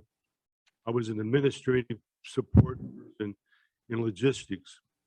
And at each of the bases that I served at, including Vietnam, Fort Irwin, California, and Camp King, Germany, one of my jobs was to work with the inventory of goods and services that had been spent in the budget process, so that we made sure that all the services, all the funds were spent before the new budget came up, so that we could justify the funds that we had been allocated for. And as we go through this process, I have to think that's kind of what we're doing here. We've been allocated $5 million, so let's hurry up and spend it. I thought that we were going to have more public input on things, and so it's disappointing to me. And Silvera, Councilman Silvera, being working in the sheriff's department for that many years, sometimes we can get blindsided. How can we possibly approve $500,000 and then in the back of our mind say, we'll figure out how to spend it? Shouldn't we figure out how we're going to spend it and what it's going to be used for? Maybe we only need 380,000, or maybe we need 750,000 to accomplish the task. So I probably will be abstaining from the rest of these, because I don't think I just don't think it's the right way to do this. Mayor, if I may, you know, I do understand what Mr. Casey is saying. You know, here we're having a discussion with these things and it's amongst us, but we have not opened it up to the public for their comment. That is correct. And that's why I was trying to do it a different way, but you guys wanted to do it this way, to go through. You know, so. There is going to be an open conversation. So before this is all Yeah, finalized yeah, and. the public will get their input. Absolutely. That's just it. Because I do understand what Mr. Casey is. Oh, yeah. is- I stated in the beginning that I wanted to do it a certain way, and we chose to do it this way. So as soon as we're all done, we're going to bring it back to the public, and each public member will have an opportunity to speak on the item that they want to speak on. Okay. Okay. But we've already voted. This is all one single motion. We're just giving them direction for each one. Direction, yeah. This is also one single motion. Now, if you guys want to change the directory, I mean, I don't know. I mean, I had my plan at the We're half beginning. finished. Hey, Jim, just one quick thing on your comment. Thank you for that. That when they put $500,000 in front of us, they're not just saying, not knowing how that's going to be spent. They budgeted the amount that it's going to take for two code enforcement officers for 2 years, and roughly $500,000 is what it's going to take.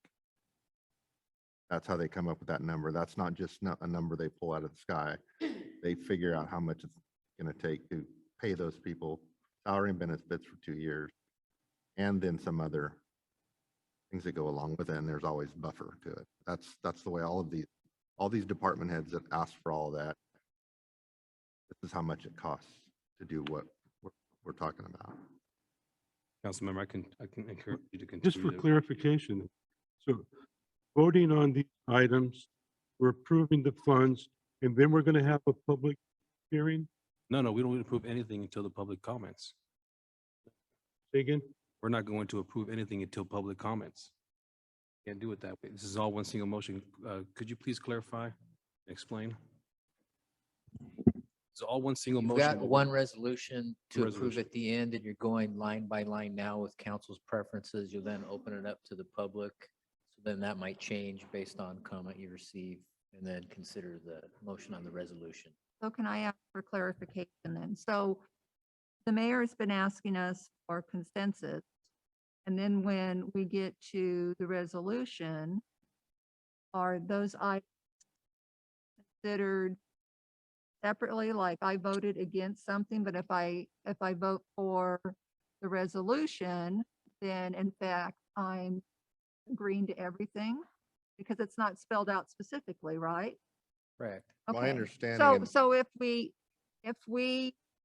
approve the resolution, it means that every one of these items that have had a consensus on it, even if we disagree, we will in essence be voting for them, even though we It's vote. similar to the budget. When you Okay, consider the budget. all right.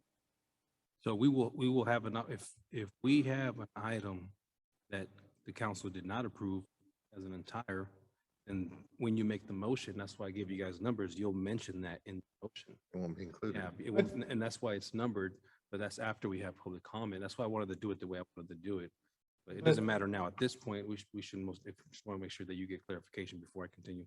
So, so once we go through the entire item list, any issues that we had, when more is noted, that's why I said take notes, and then we'll bring it back to the public so that way they can make their comments. Sure. Yeah, and then we'll make a final motion. I don't want to hold up the entire, this. No, I'm just following you, like but this. it's like, you know, Councilmember Rhino said, it's like on code enforcement. I voted yes, but that's with the stipulation of him getting a plan together before we spend the money. Correct. You know, I mean, that was my stipulation, understanding what the city manager says he's going to, you know, get the comprehensive plan or, you know, put it together to move forward. That's why I voted yes, because I didn't want to stymie that progress. Correct, correct. And that Okay. stuff's in the staff report. And when we vote on a resolution or when we discuss this, we're discussing the staff reports and what it includes also. You're absolutely right, Mr. Klein. Yeah, you're absolutely right. So if the council is okay, we're going to move forward. And I just want to make sure, are you still going to participate? Because I understand your frustration, but Say that again, Mayor. are you still going to participate, even though I understand your participation? You said. Yeah. Just want to make sure, because you said you wanted to I'll abstain. participate. Okay, just want to make sure, because it's important that you do represent your district. Okay, number 12. Thank you, Mayor. Digitization of the city's historical mandated microfilm. A request is $25,000. And that's really to just convert historical vital records to digital format. Portions of the city's filing system are, some of them are only available on microfilm. I did have the opportunity to look at that old microfilm machine today, and it reminded me of research as a college student, which was cumbersome to say the least. So this will digitize those records at the cost of $25,000 recurring with no recurring costs. Dan, is this item important to you and your work? To make sure we digitize everything? It is important, Mayor, in terms of when we receive public records requests, when some of those historical records are requested, I only have them on microfilm, and we do not in the city have a fully functional microfilm reader. So I have to let someone from the public know, apologize, our microfilm reader is unable to print, so I can take a picture and send you a picture, and it'll be tiny text. Or Okay, a wow. microfilm reader. This is really moving the city into the current age with Right. Data storage and record storage. Council?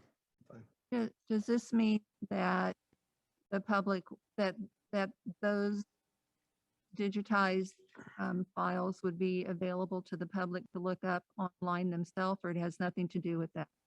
The goal is, yes, to move in that direction. Since we upgraded our DMS system, document management system, I plan to, in the future, phase 2 is have a forward-facing access for the public to view certain records.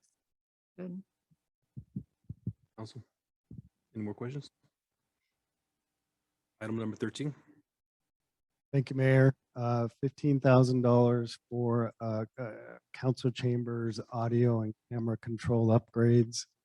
Funding, I'm sorry, $15,000 provides for funding for adjustments and enhancement to the audio in the chambers and replacement of microphones to more functional units. That's $15,000. Recurring cost of $10,500, and maybe Diane could explain what that recurring cost is for. That reoccurring cost was added in there because the thought was with the upgrades of the camera and once they get adjusted is to have, in essence, how we used to have public work staff kind of man the cameras back there. It's transitioning to having our consultant that does all the upgrades for our chambers and maintains it to come in and do all the recordings and take care of any issues before a meeting. So we're not scrambling to fix any equipment failures right before the meeting. Council, any questions? Looking good on this one? Okay, moving on. Thank you, Mayor. Funding for the remodel of the council dais, $150,000. Provides for funding for installation of monitors at the dais and a remodeling of the dais, really to relieve the council from having to squint at the monitors and in front of the dais and at either side. I think it would provide for a more functional, efficient dais for the council. So $150,000 request. A recurring cost of $4,500 a year. Any questions from the council? Is everybody okay with this? No. Ms. Rhino says no. Everybody okay with this? Okay, 2 no's. Okay, 3 yes. Number 15. Thank you, Mayor. Moving on to requests from the Recreation Division, sound equipment for outdoor events, provides funding for new sound equipment that will replace aging, outdated equipment. This sound equipment is in use for concerts in the park. The current equipment is aging and needs replacement. So would provide $15,000 for the replacement of that equipment, recurring costs of approximately $500 a year. And what is the recurring cost for, Alex? Mr. Chavez? That the recurring cost will be in regards to any equipment that we have a function with that goes out that we need to replace. That's just a buffer to have in. Okay. Council? Looking for consensus? Yes, good. Yes. Okay, thank you. Okay, moving on to item number 16. Membership-based workout room at the community center. Request is for $20,000. Proposed project provides for a workout facility here at the community center. Provides an opportunity for more folks to come to the community center, use the community center and the proposed equipment. Would be signing up for membership on a monthly basis. So that would provide $20,000 for that facility and recurring costs of about $1,000 a year. I just have a question. If they're going to do that, you know, when they say membership dues, what's going to be the charge? Because we have, you know, 3 health clubs around here, you know, in the city, you know, like In Shape's like $10. No, In Shape's not $10. Planet Fitness is $10. Planet Fitness, I mean, sorry. Be caught dead in that place, but You know, In Shape, yeah, In Shape's reasonable. Do you know what the cost is going to be, Joey? We were staff and we're discussing, we were looking at $15, $20 per month. I think it encourages the public to stay healthy. There's some folks that really can't afford In Shape and they can't afford those particular gyms. I think this will be great for our community. We're basically giving back to the community. We're supporting being healthy and being fit. I think it's worth it. Is there any way that at some point out of the 20,000 and even the $1,000 a year, we'll be getting some kind of revenue back? Have you guys looked into that? That's our plan. I think we can do that with the membership Will we coming get in. some revenue? That might even Yes. put some more money back into our general fund, I guess. Well, I mean, they already have yoga classes and different things like that. I mean, you know, I'm a little bit apprehensive of this because of the health clubs that we have around here. That's just me. Yeah. There's a lot of health clubs out here. And I think depending on what you want to do, you'll go to InShape, you'll go to Planet Fitness, you go to some of these private gyms that are out here locally. Some people drive 20, 30 minutes to go to a gym in Modesto. I think by giving our public members an opportunity to work out in the community center would be great. You might have folks from all different ages that will probably sign up for this. Councilmember Rhino? When I think of recreation, I think of programs like Councilmember Klein was speaking of, yoga, the senior fitness that used to meet here. I don't think of the community center as being a gym. I think that we should offer programs, but a full-fledged gym, I don't think that's should be a function of our community center. I disagree. How many people use this area at the same time? As of right now, that room is vacant, so that's one of our plans. When I first came in with our supervisor, we kind of looked at that room and decided let's make it like a spin room, like a workout room, and make it a membership-based classroom.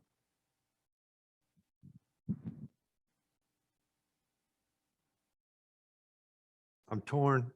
Agree with the healthy lifestyle, all that. Don't know what we could buy for $20,000 for decent equipment. Probably not very much. I agree that there is a huge amount of competition for very reasonable in our city. And I just wonder how many people would actually use this. If we were going to do something like this, honestly, in my opinion, in this community center, I think it should be no charge. Otherwise, there's too much competition for us to get into this business. So my question would be, if we slash that in half for 10,000, you know, what could we do as far as getting encouragement with more jazzercise class, yoga classes, you know, instructors, things like that to get the thing going? Because when you're talking weights and things like that and treadmills, that's where I'm sort of saying, wait a minute. You know, we had a computer lab here and we spend the money for the computer lab, we updated it, and yet it's not a thing that's all the computers are used every day. So, you know, that would be my question to you is, you know, realistically to try to get encouragement for different kind of exercise classes, you know, what would we look at? Yeah, so as of right now, we do have Zumba Gold that's in the morning and afternoons, Tuesday, Thursday, Wednesday nights. Also, we're bringing back our senior program back in April. And we're working with Anthem Blue Cross, where they'll be providing also a free class to seniors or to anyone open up to that. But basically, to have that room upstairs, we're looking more like a spin room with TVs running on, just trying to bring more foot traffic into this building.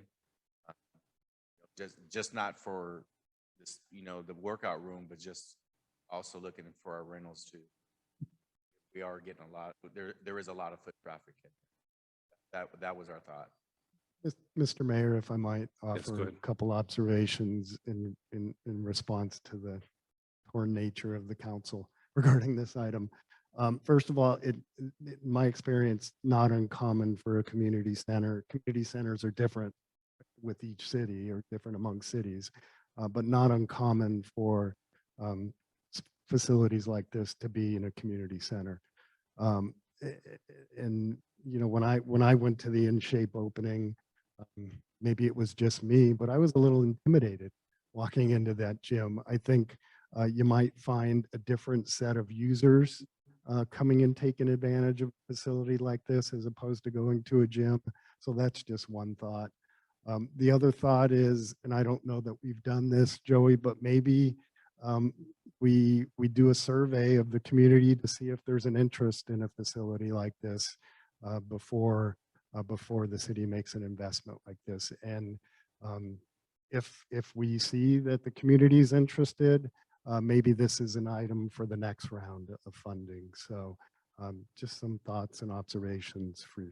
One other thing I was thinking about during the conversation is, do we have anything else that we charge people per month, like on a fee-based schedule like that? Or is it just usually you come and pay X number of dollars for a class? Because this is going to incur some work collecting that fee. People that don't pay, what are we going to do if they don't pay? All of that stuff. So we'll issue them a card, like a membership card when they come in. We know they'll pay, just like our Zumba classes. They know what classes they paid for, and every month they're always coming in and they're doing their classes, and we have a roster. We'll print out a roster for them. But for the fee-based class, we'll actually do a membership card. And how would they pay? Would it be an auto deduct out of their account, or Yes, if they don't pay, who's going to? We'll do a registration, like open it, like we do enrollment for any of our fee classes.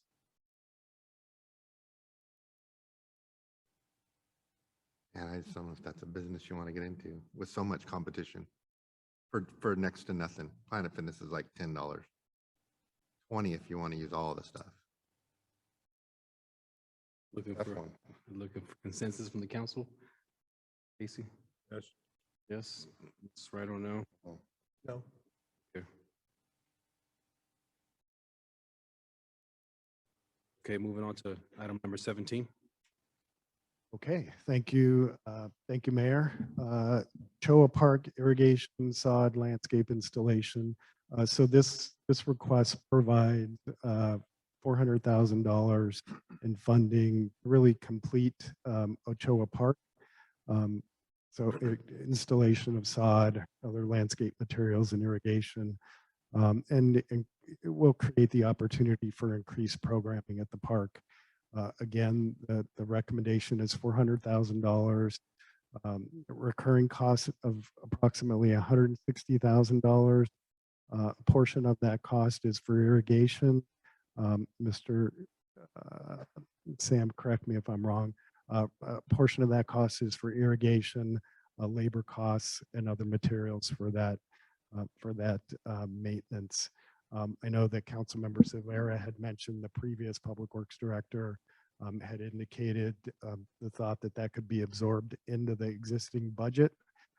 We looked to see if we had any information that supported that, but we just weren't able to find it.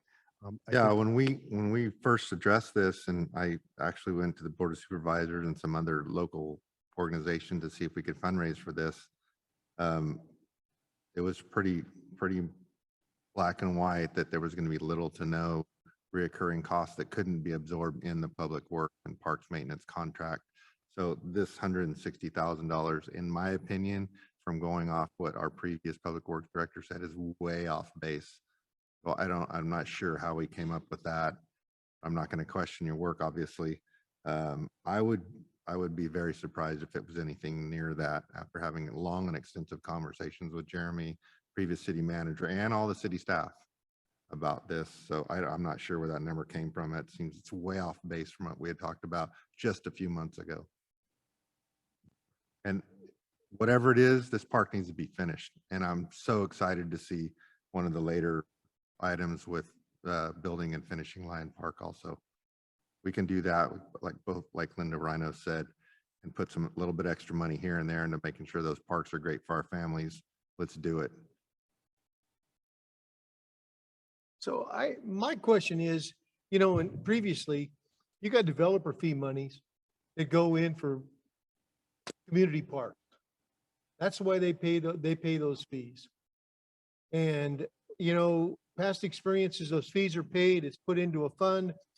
And the problem that the cities had before is the reason some of these parks didn't get developed was because of the reoccurring costs. We didn't have the resources and the manpower to maintain them. So where'd all the fees go? What they built. No, I asked that question, Mike. Okay, so, Those fees and that sum of money to build that park, to build everything they could in that park. okay, so if I can finish, my question is, those developer fees are there to build the park from start to finish. Each subdivision, because of the fees, that's what they're there for. Okay? That is why these other parks, Lions Park and everything else, is taking so long to get done, is because of the reoccurring cost.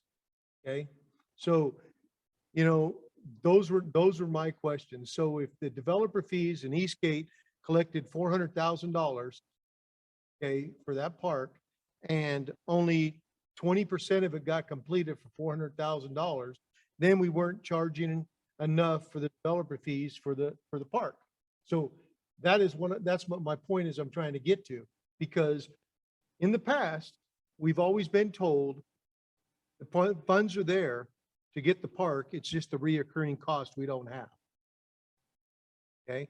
The question I had with staff earlier today was the fees are put into a fund, but they're not designated for each individual park. And it's hard for me to believe that that's what's happening, because you have different developers that are doing Eastgate than you are doing over by Lions Park.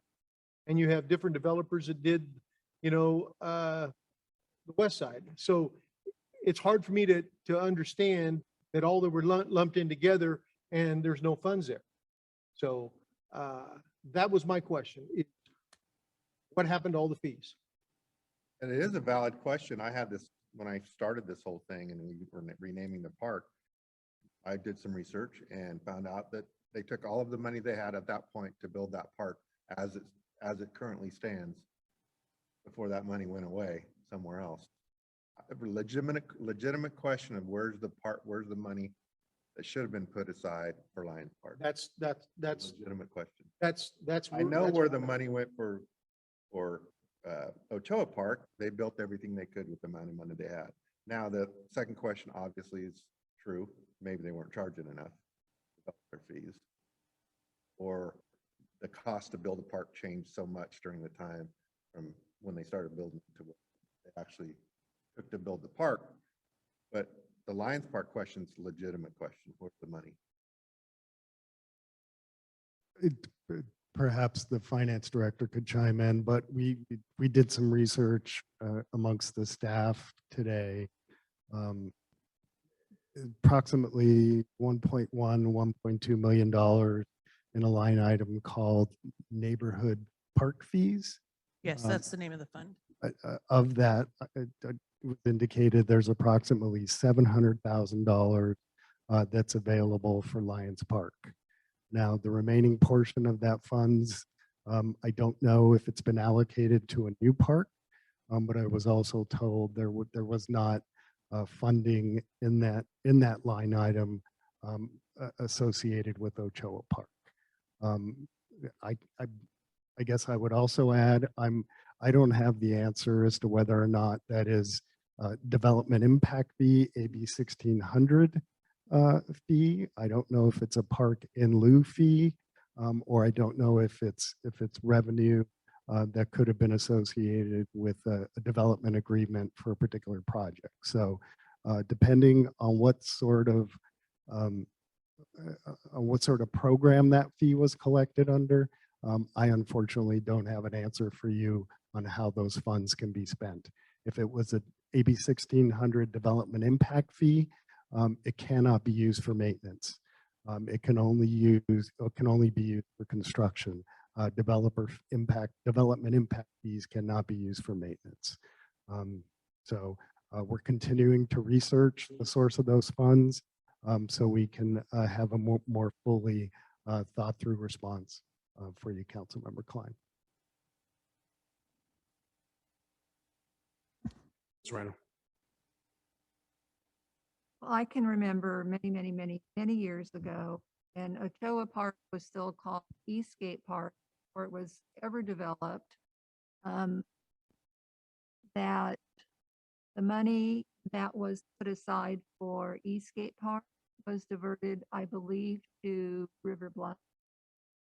And that was why so many people in the Eastgate community got upset, because they bought in there believing they were going to have a park, and then it wound up the money going over to Bluff. So what you just said about this fund brings up an interesting question. Is Lions Park going to take $1.45 million to build? Is $700,000 in that fund is for Lions Park, and then we're looking at $750,000 in ARPA funds. That's a really nice park. We're getting very close to having the ability to construct that park. And Absolutely. it's going to be, it could be in the $1.5 million range. The total cost for the park, I think, WAG, and don't ask me what that means because I won't say it publicly. I don't either. A WAG, I think we were thinking about $2 million for that park. That makes sense then. Yeah, we have, could I interrupt here for 1 second? Absolutely, go ahead. We do have an estimated cost that was done by Odell Engineering in 2017, and the cost was about 1.6 million. So if you want to add another 10 to 15% as is the cost is today, you're looking at almost $2.2 million to have that park done. Council, move for consensus, starting from left to right. I think it should be completed. Parks, that's key word. It should be completed. Say yes, Ms. Rhino and Kiki. Well, I didn't hear who's going to maintain the park. Go ahead, Alex. Who's going to I maintain the park? think Public Works? well, at this point, it would be similar to the way the city is maintaining the other parks. So it would be staff maintaining the park. But don't we hear all the time that we don't have enough staff for our park? Which is why I think that recurring cost item is there. That portion of that cost would be to provide additional resources for that increased need for maintenance. I think what we need to do is more fully vet where that recurring cost number came from, have a follow-up conversation with the former Public Works Director to really sharpen the pencil and determine what that recurring cost is. We can do that. I hate to punt to the budget process, but we can do that as part of the budget process. Okay, so without knowing who's going to maintain the park irrigation, sod, and landscape, I would have to say no. And I will say that again, and I've said this before, that based on the way Sam Rhino Park was looking, the Rose Garden at Smyrna was looking, the downtown was looking before we started contracting out, that I personally went out and pulled weeds because we did not have enough staff to do it. And I'm not saying that Ochoa Park doesn't deserve to have that done. It should have an idea of going to be maintaining it before we spend the money. Casey, yes or no? Or any questions? I don't have any questions. I agree with Councilman. I know, but also I think it's important that we have. Thank you. 3 yes and 2 no's. Item number 18.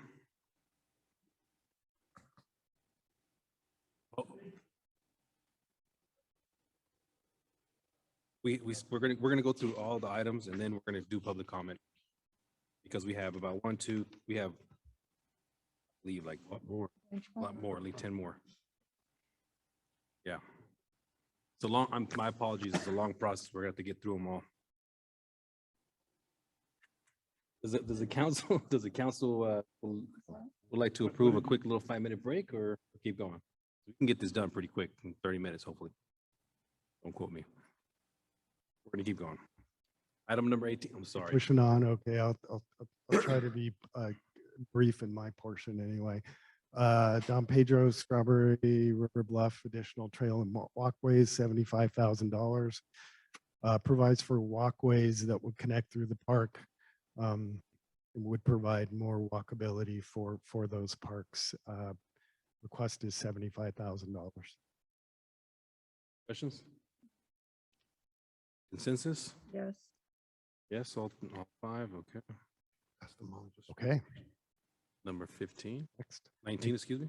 Thank you, Mayor and Council. The next item is a strike-through item that was consolidated into the public safety security cameras, restroom upgrades, so I'll just move on, Mayor. A restroom grade, excuse me, at River Bluff, Reading, and Strawberry Park, $250,000. That's it.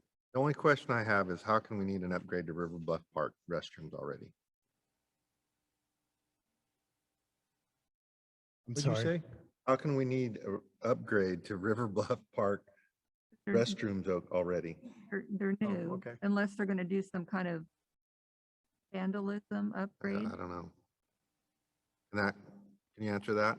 Why does River Bluff Park need updated restrooms? Well, this is what I need to find out from the facilities, but my gut feeling tells me that the fixtures are not doing well and needs to be upgraded.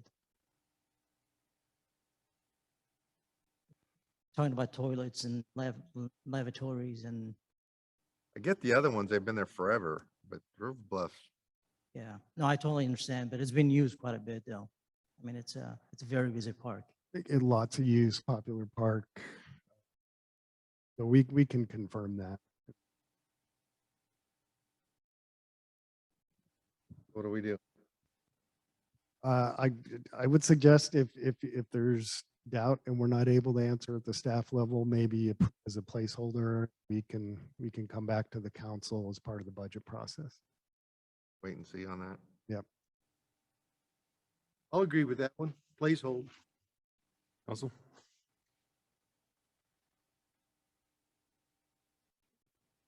Casey? Placeholder. Right. Placeholder, okay. All right, I think we're wearing you down. Robot paint striper for soccer fields, $125,000. Provides funds for the purchase of an automated paint striper for the soccer fields. I don't have Where's that one? number 20. We're on 20. Should, oh. It's not on our list. That's may not be on your list. I'm referring to the staff report. Maybe It it was got on there left. before.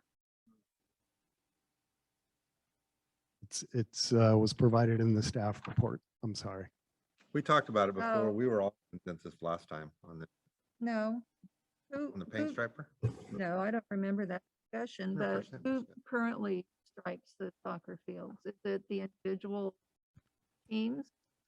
So we have parks, one of the park maintenance guys, is scheduled out there to do the field. So to do one field, it pretty much takes one regular soccer field by doing it by a regular paint striper. It can take them hours to do it. So, for this robotic that we've seen, you program it, let it runs its course while the park gentleman is worker also, he can be mowing the side, doing another project. And then once that finishes, he can move it to another field and do it and continue working instead of, you actually have another body with you doing it. So he's freed up to do other projects in the park. So it's programmed. Yes, it's programmed. I got you. So is it programmed to go around gopher holes? It's really good, yes. They use So it for to be honest with the fields are in great conditions. I'm out there probably weekly, just walking the fields and looking at the turf area. There's not really much gopher holes. They really do a really good job taking care of the facility. Any questions from the council besides Ms. Rhino? Looks good on that one? No one knows? Okay. Thank you. Thank you, Mayor. Recreation facility feasibility study. This is a new item which would provide funding to explore the feasibility of an indoor gymnasium or soccer facility. That really could be an existing structure somewhere or possibly building a new facility. What I think this would have been, if it's approved by the council, is really seeing if indoor facility is feasible, if there's a market for it, And what this would assist for going forward is in the seeking of grant funding. You basically get more points on the grant application if you have the documentation to support it. We're recommending $50,000 to conduct that feasibility study, and it would be very helpful for future grant funding. Yeah, in the last 6 to 8 years, there's been a lot of grant funding for indoor and outdoor recreation facilities. So just being at it, like Alex said, just being at the point where we could say yes to it, knowing we've already had the study done, that we could support it and our community support it. This is a great idea. Council? Well, I go back to, the city and the school districts have always had an MOU for their gym. They had the city league basketball, stuff like that. There's other things that we could do to work out using their gymnasium. There's 3 junior highs, systems and things like that. If they're looking at a gymnasium, look at an MOU to have, school basketball like they had before. Mr. Donaldson ran it.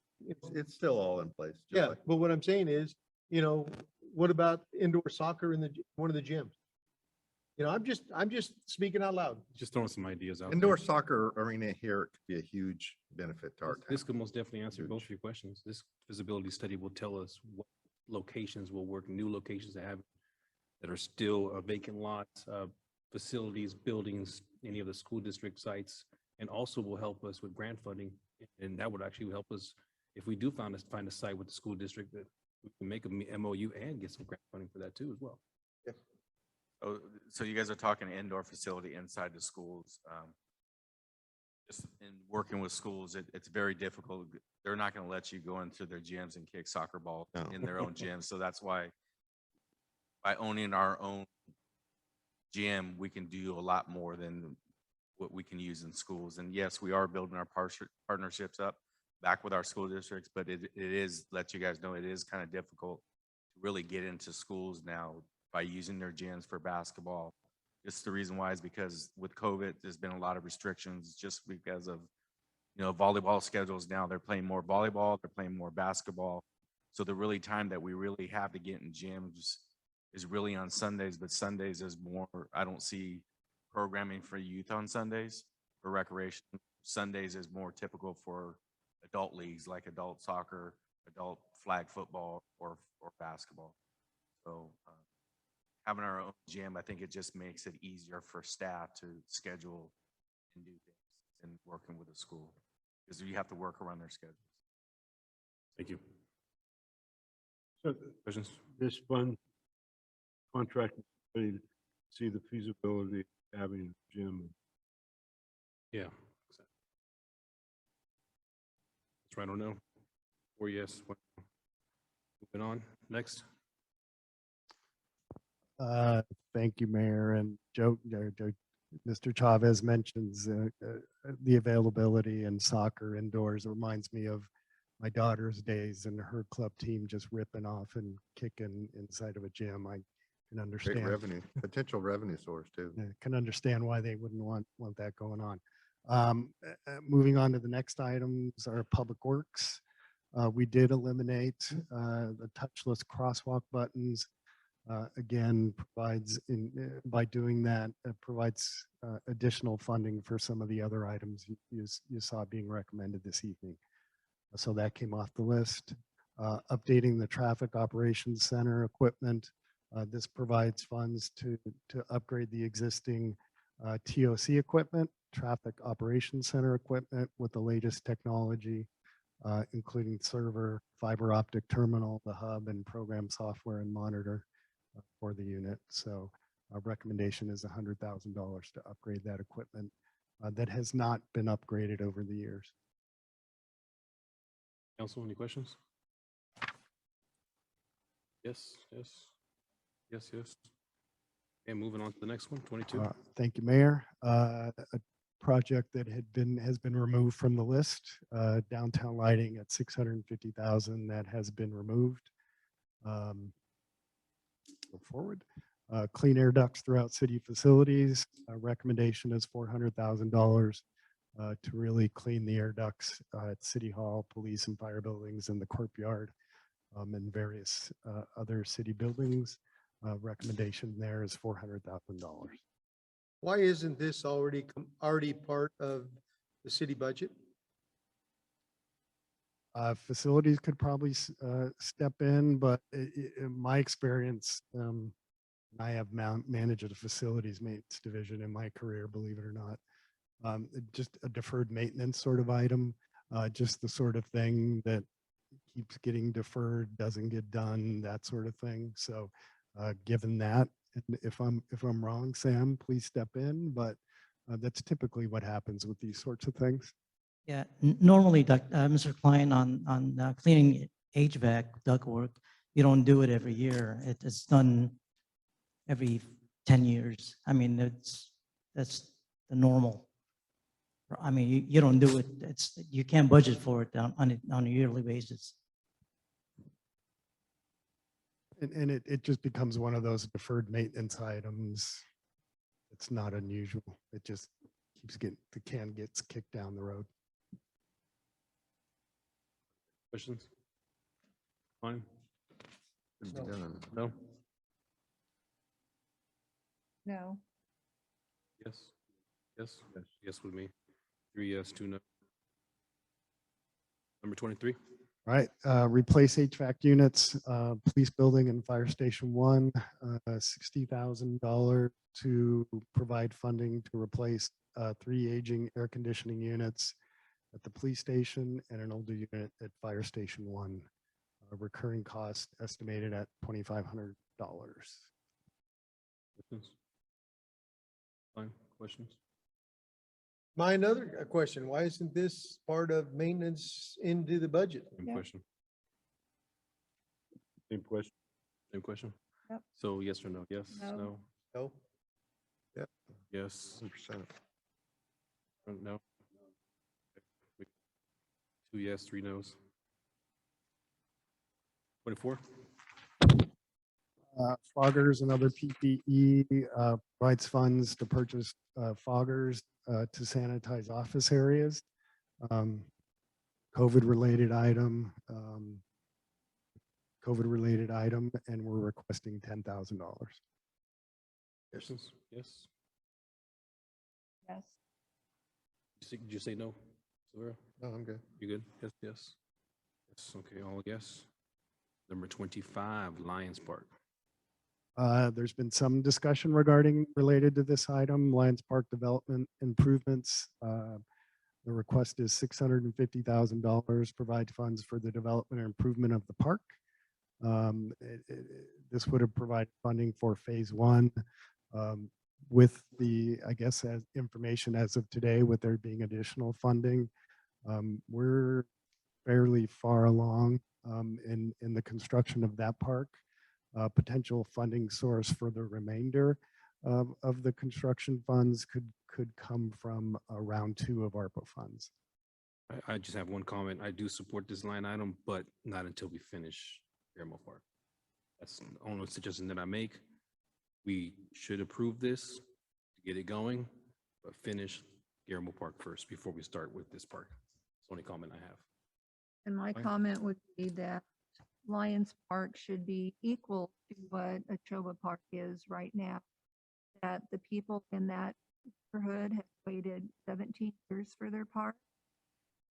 And based on what Mr. Royal told me, that the cost for Achoba Park to be how it is today was just under 800,000. Of course, with inflation, it might be a little bit more, but instead of just doing curb, gutter, and sidewalk, I think we should get play structure in and at least get it to the minimum like Achoa Park. Fine. Did Councilmember Rhino say at least get the irrigation in? Or play structure, and what was the other? Well, it needs to be brought up to what Achoa Park is now. Okay. And if Achoa Park was 786,000, even with inflation to get at that point, we should get it there.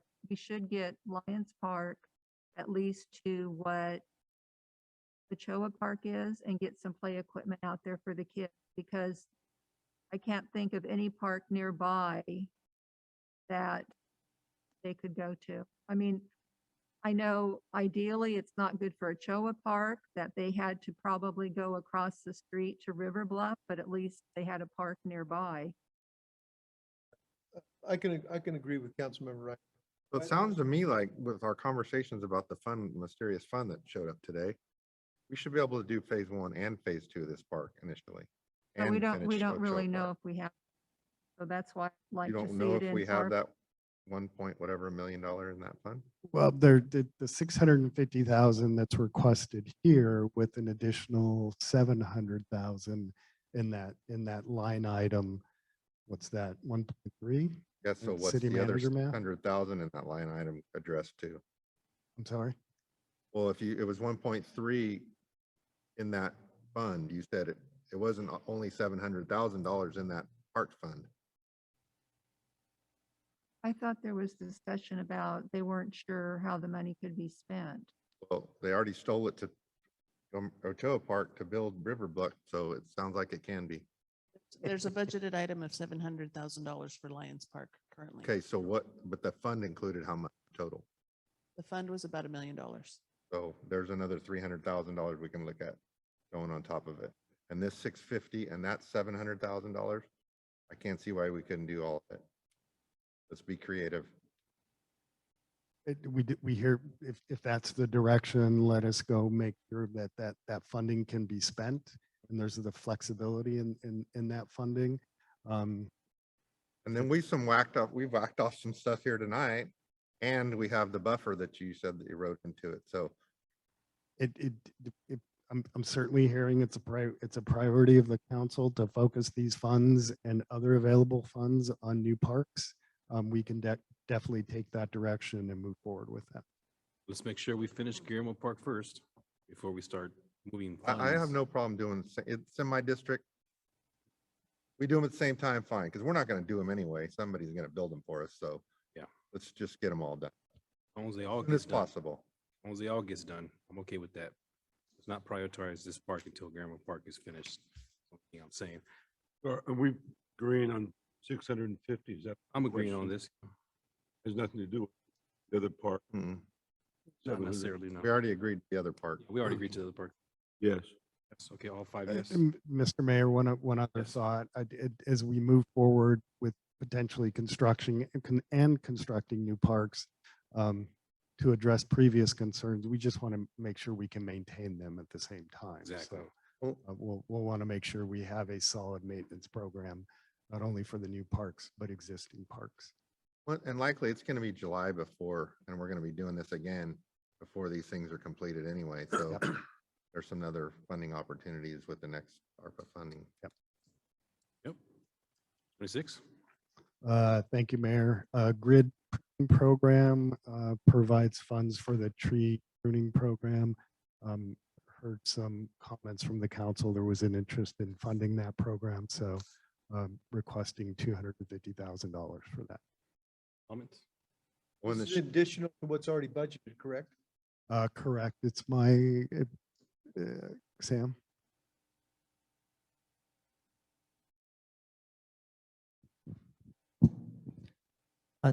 Mr. Klein, you're asking what kind of questions? This is in additional to what's already in the budget for pruning and trees, Well, I think that program was taken out. was it? Yeah, Yes. so this is like the duct cleaning thing. This was the first thing to go. This grid pruning thing when we were trying to balance our budget.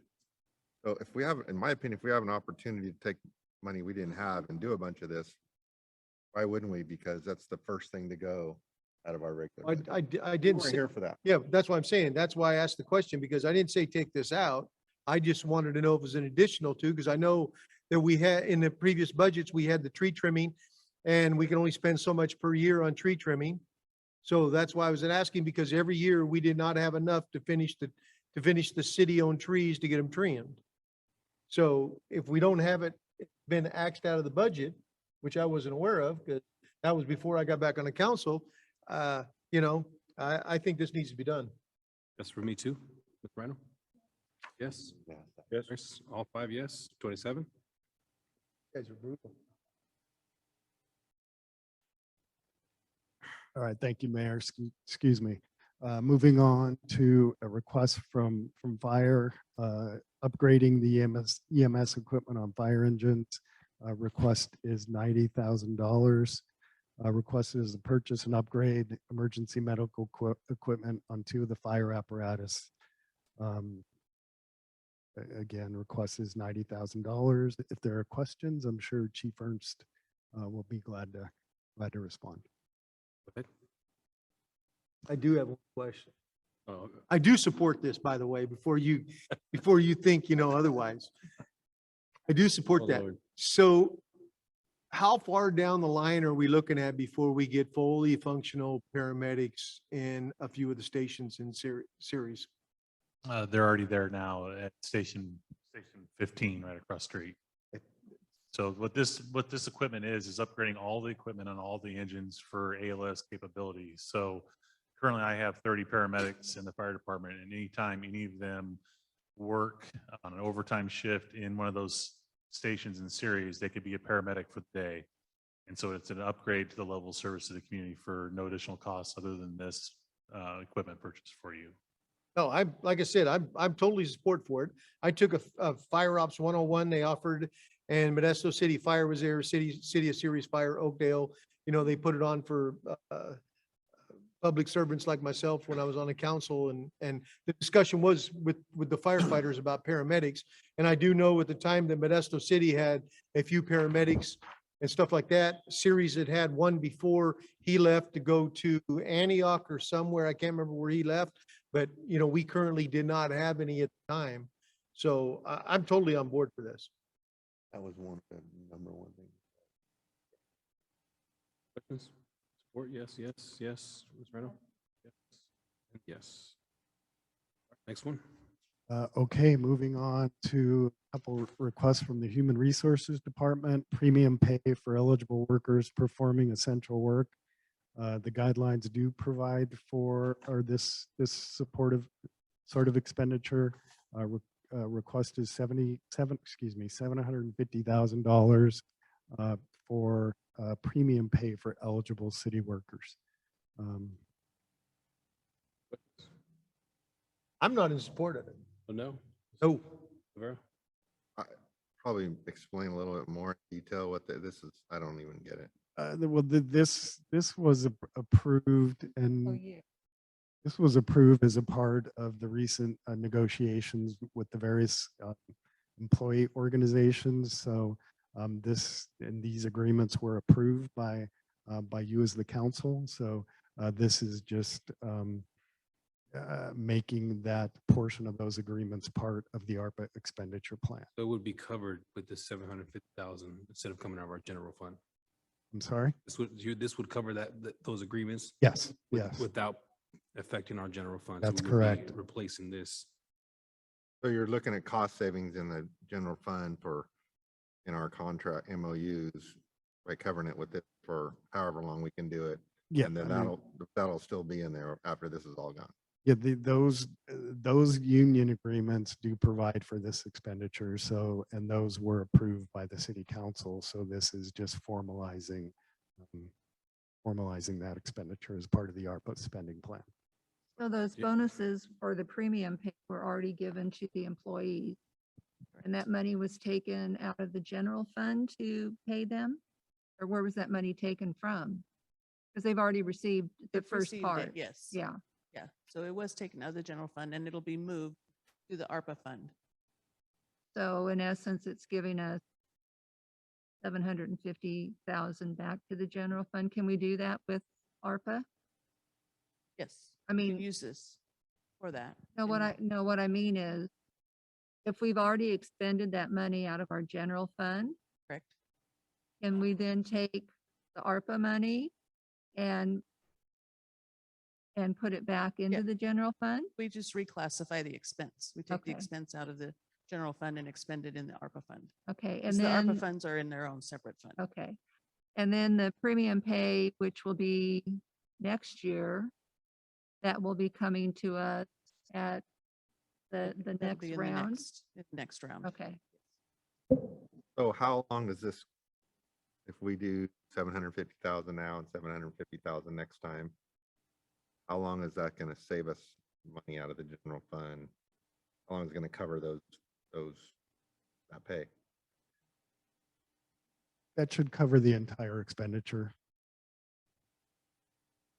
Yes, Well, the those, premium pay those that was, premium pays are in the contract. So when this money's all gone, they're still going to be there, correct? they'll get 2 rounds of premium pay. That's it. It'll be done. Yeah, this is actually, Is this the $5,000 we Yes. gave? Yes. every- Yes. This is I'm not what sorry. we called it in Yes. any of the negotiations. That's It was why I premium was pay. confused. Well, this is what we. Hey, move on. I'm good. Okay, Yes. apologize for that. Yeah, we didn't call it premium pay anytime we were talking about it. I'll fess up. My understanding, what we were talking about now was like higher levels of pay for different positions and whatever you're doing, whether you're a lieutenant, you get higher pay or premium pay. That's because that's differential. what we call it in the county. In my mind, that's what I was thinking. Gotcha. This is the 5,000 this year. and Yes, it's the 5,000. $5,000 Okay, moving for, on. sorry Sorry about So that. yes, from me, Ms. Randall, what did you say? yes. Yes, and Just for clarification, we've already spent the 5,000. So we spent it before we had. We negotiated it. So basically, we're putting back into our general, fund. We negotiated, to give the, so you really can't say no to this because we negotiate. Get it? I guess so. so yes. Okay, just want to make sure. I'm sorry, Klein, was that a yes or no? Thank you, Councilmember Rhino. Oh. I'm an essential worker. I'm in the grocery industry. We didn't get no ARPA money. You know what? Those were, public was misled when they talked about essential workers. Should I move on there? Yes, you may. Yeah, move on to number 29. All right, thank you.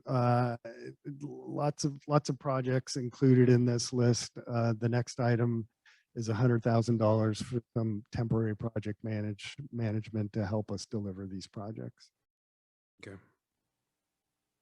So this will actually pay for someone who will manage all these projects. that Not we're referring to. necessarily. Well, not all of them. them, but the projects that you guys will assign to this person. Yeah. Any questions from the council? Yes, yes, yes, Yes. yes. Okay. All right, 5 moving yes, right move on. along. Recruitment services, we do have several key management positions that are vacant. This funding provides for outside recruit services for those department head positions. We're currently conducting those recruitments in-house.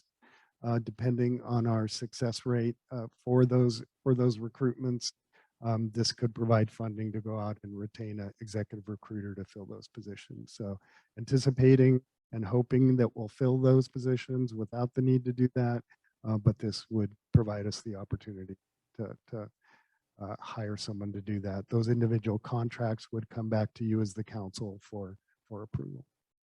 And currently we have about 38 vacancies. This 38 vacancies citywide, but these would be for executive level positions, department heads, HR director, public works director, engineer. So the 38 does not include department head? That should include those Okay, vacancies. Yes. so ma'am. the 38 includes the key management people. Correct. Currently, we have 2 full-time HR people and 2 part-time. 2 full-time, 1 part-time temporary, and an individual providing consulting services in the department. Correct. And how many hours a week does he work? He's probably, I don't recall exactly, maybe 24 hours a week, 16 to 24 hours a Okay. week. So I could see that we might need to go out for recruitment if we were in the middle of our cafeteria plan, our benefits. When, everyone's getting their benefits and that takes a lot of time. Open enrollment. Open enrollment, but we don't have that going on right now. So I think the staff we have should be able to handle it. Comments? No. No. I absolutely disagree. We have to make, these are the most important positions in our city. we have to make sure we branch out of what our staff can currently doing on top of their regular new duties. So it's imperative for us to be able to go out in the region, in the state, in the country, and find the top level people for these positions. That's why we just gave them a bunch of raises so we can be competitive. So to limit ourselves to what we can do in-house when we just obviously made it very important that we were able to recruit at a high level makes no sense. We have to be able to go outside of this region and outside of what we're capable of doing to get the best candidates for these positions. And we showed that's necessary by bumping up all of the department heads' wages and benefits. It's like, to me, you can't have it both ways. If you're going to do that and make it clear to the public how important these positions are to us, then you have to be able to spend some resources to try to get the best ones. This is the only way we can do that. Fine. You know, I do agree with Councilmember Silvera. Okay, I agree as well. 3, 2, 31. Thank you, Mayor. On to a request from the Finance Department or related to the Finance Department, reload of the RAD card funding. Request is for $200,000. The RAD card program is a digital gift card dedicated to small locally owned businesses. The initial effort was primarily focused on the downtown. I think what we're recommending here is expanding that effort citywide. We do have a new economic development manager that could help us promote the availability of the program. So we would hope that we would have wider participation if this program moves forward. So I have a question with that. Since you're going to expand it, does that mean national retailers would be good for like Rite Aid, Home Depot? You know, that would be my question. They Or don't usually sign on to the program. pardon me? Those national retailers don't usually sign on to the program. It's just the small businesses. That's why I asked the question. And I hope that would be can't. and I would hope that would be the way we would keep it, that we want to encourage people to go to our local businesses, our small businesses, where we eat, and Lowe's is opening. So, Well, no, and that's why I asked the question, because you know, I'd like to know what the parameters are, because the local business, Save Mart, is a locally owned business. You know, they could go on it, but yet they have, you know, 169 stores. I don't think grocery stores go on it because I'm in almost every city. I belong to the RAD program and I used all of my series, and it's typically boutiques, restaurants, that kind of stuff. I've never seen Series Drug, because they've got their little artsy crafty kind of stuff, but it's mostly restaurants, and it's trying to get people to go in and eat there. Okay. So all businesses have the ability to be a part of it, and it's not very extensive application process. Little backstory on it. So this whole program was started by some successful businesses, people from the community in Stanislaus County that wanted to give back. They dumped a bunch of money into it. It started off with the Downtown Modesto organization agreeing to manage it. The County Board of Supervisors then dumped some money into it too, to keep it going. And now a lot of the different cities are looking at doing the same thing we're doing. But any business that wants to do it can do it. But Linda's right. It was directed initially at small businesses, but they don't limit who can do it. I'm fine. Yes, yes, yes. Yes. Okay, we're all good. 5. Okay, thank you, Mayor, Council. Wayfinding sign program, $75,000 request to provide a wayfinding sign program for the city. This would initially start in the downtown area, really directing folks to some of the landmarks here in the community, like our historical buildings, Whitmore Mansion, city facilities, the library. when we have ACE, the ACE station here in town could also direct folks there. So really a wayfinding sign program to help folks navigate to some of our landmarks here in the community. And the request is $75,000. Questions from the council? I see where it says Ceres High School. Do they normally do that for wayfinding signs? I don't think I've ever seen that. Ceres High School? That is a good point. We could certainly research that, and if it's out of the ordinary, we could certainly eliminate that from the program. Comments? I just don't know. I ahead. apologize, council member. Good. No, She I'm says not no. good. I She's not good. don't want to see a bunch more signs. She doesn't want to see signs. Okay, I'm good with it. Yeah, I think it's a great idea. Yeah. 33. Business assistance or business incentives, the recommendation is $100,000. Provide some funds to support local economic recovery efforts through the form of grants, fee waivers, deferrals, and or other incentives. We would propose to develop that program and bring it back to you as the bring it back to you as the council at a later date. My question is that enough funding? That's a good question. It really depends on the program and what's being offered. That's a very good question. Because if you're going to do that, I mean, I think we need to look at parameters. It's going to be a maximum of $5,000 or $10,000 to people that are applying for the assistance. Right, but it says in there that come back to the council for the specific. We put it on a placeholder and then maybe discuss if we. I'm good with the starting at $100,000. Right there and then see if we want to put more into it. Well, no, I'm good with the way it says but I'd like to say, I'd like to see a little bit of guidelines that we might be able to tweak, because there might be some areas that we want to give or help out a little bit, and not just throw the whole thing at $25,000 to one, assistance. We would develop that program, bring it to you as the council, give you the council the opportunity to tweak, enhance. Okay, I'm fine. Okay, we're good.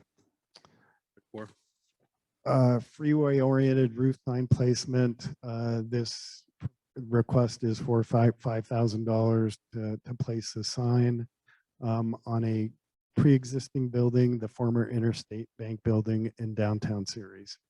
Again, $5,000 request. We would need to work with that property owner to secure his authorization before we would do that. Did you really? We would need to. Oh, okay. I was going to say. Good luck. Good luck. But you already had.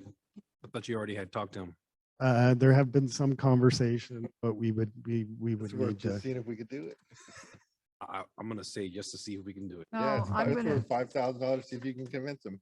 I'm gonna say no. Say no. I think it would be kind of tacky. I think they do that and just. I But- would need more information before I'd Okay, vote yes. sounds good. What's funny is like you were saying that, back in the day, they would put the strip on the signs. Now I'm seeing how they're just wrapping around the signs and so when you would actually put up a sign, they would actually glue the sign on. And now what they're doing is it looks like they're putting like a wrap over it. You can see the wind. Wait a minute. You're saying I said back in No, the day? no, I didn't say anything about You're back. making reference to I'm my age, Mayor? No, I'm not making reference to you. Kind of late in the night now. You Okay, better. you want to move forward? Yeah, let's Just move forward. forward. We'll have that Okay. discussion off.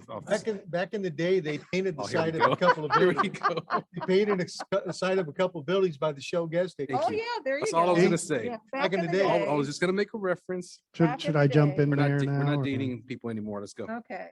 35. Next item, seasonal banner enhancements. Request is for $20,000, would provide funds to expand the downtown seasonal overhead banner program by adding additional banners placed on the streetlights. Request is for $20,000. Isn't CDRAP, that what part of their budget is for? Part, Ceres Downtown Revitalization Area Board. it's my understanding that there is some funding to do that. This would enhance and expand that program. I support this. Council? Fine, you torn? Well, I go back to, on the planning commission, they have funding from downtown development, the assessments are doing. I mean, I'd like to expand it and, and update them a little bit, but again, it's plus we don't know how much assessment they got because of COVID. I'm fine with it. Yes, Ms. Randall? Well, I was just gonna say, if we're going to spend this money for banners that the Downtown Revitalization Area Board usually pays for, maybe we should look at putting something in there to pay for those veterans banners. I mean, it's kind of the same thing. I do agree with you on that one. I had two requests for the next round, and that was gonna be one of them. The second was be to renovate or paint the water tower. Joey, That's what for would it take if we wanted money for Conversation the for a banner later program time. to start off? About a start off cost of around $60,000. We have Just for a enough, start off. we have enough leftover money in the 300,000 to, How would you get my park done? Not even my park, but Lions Park.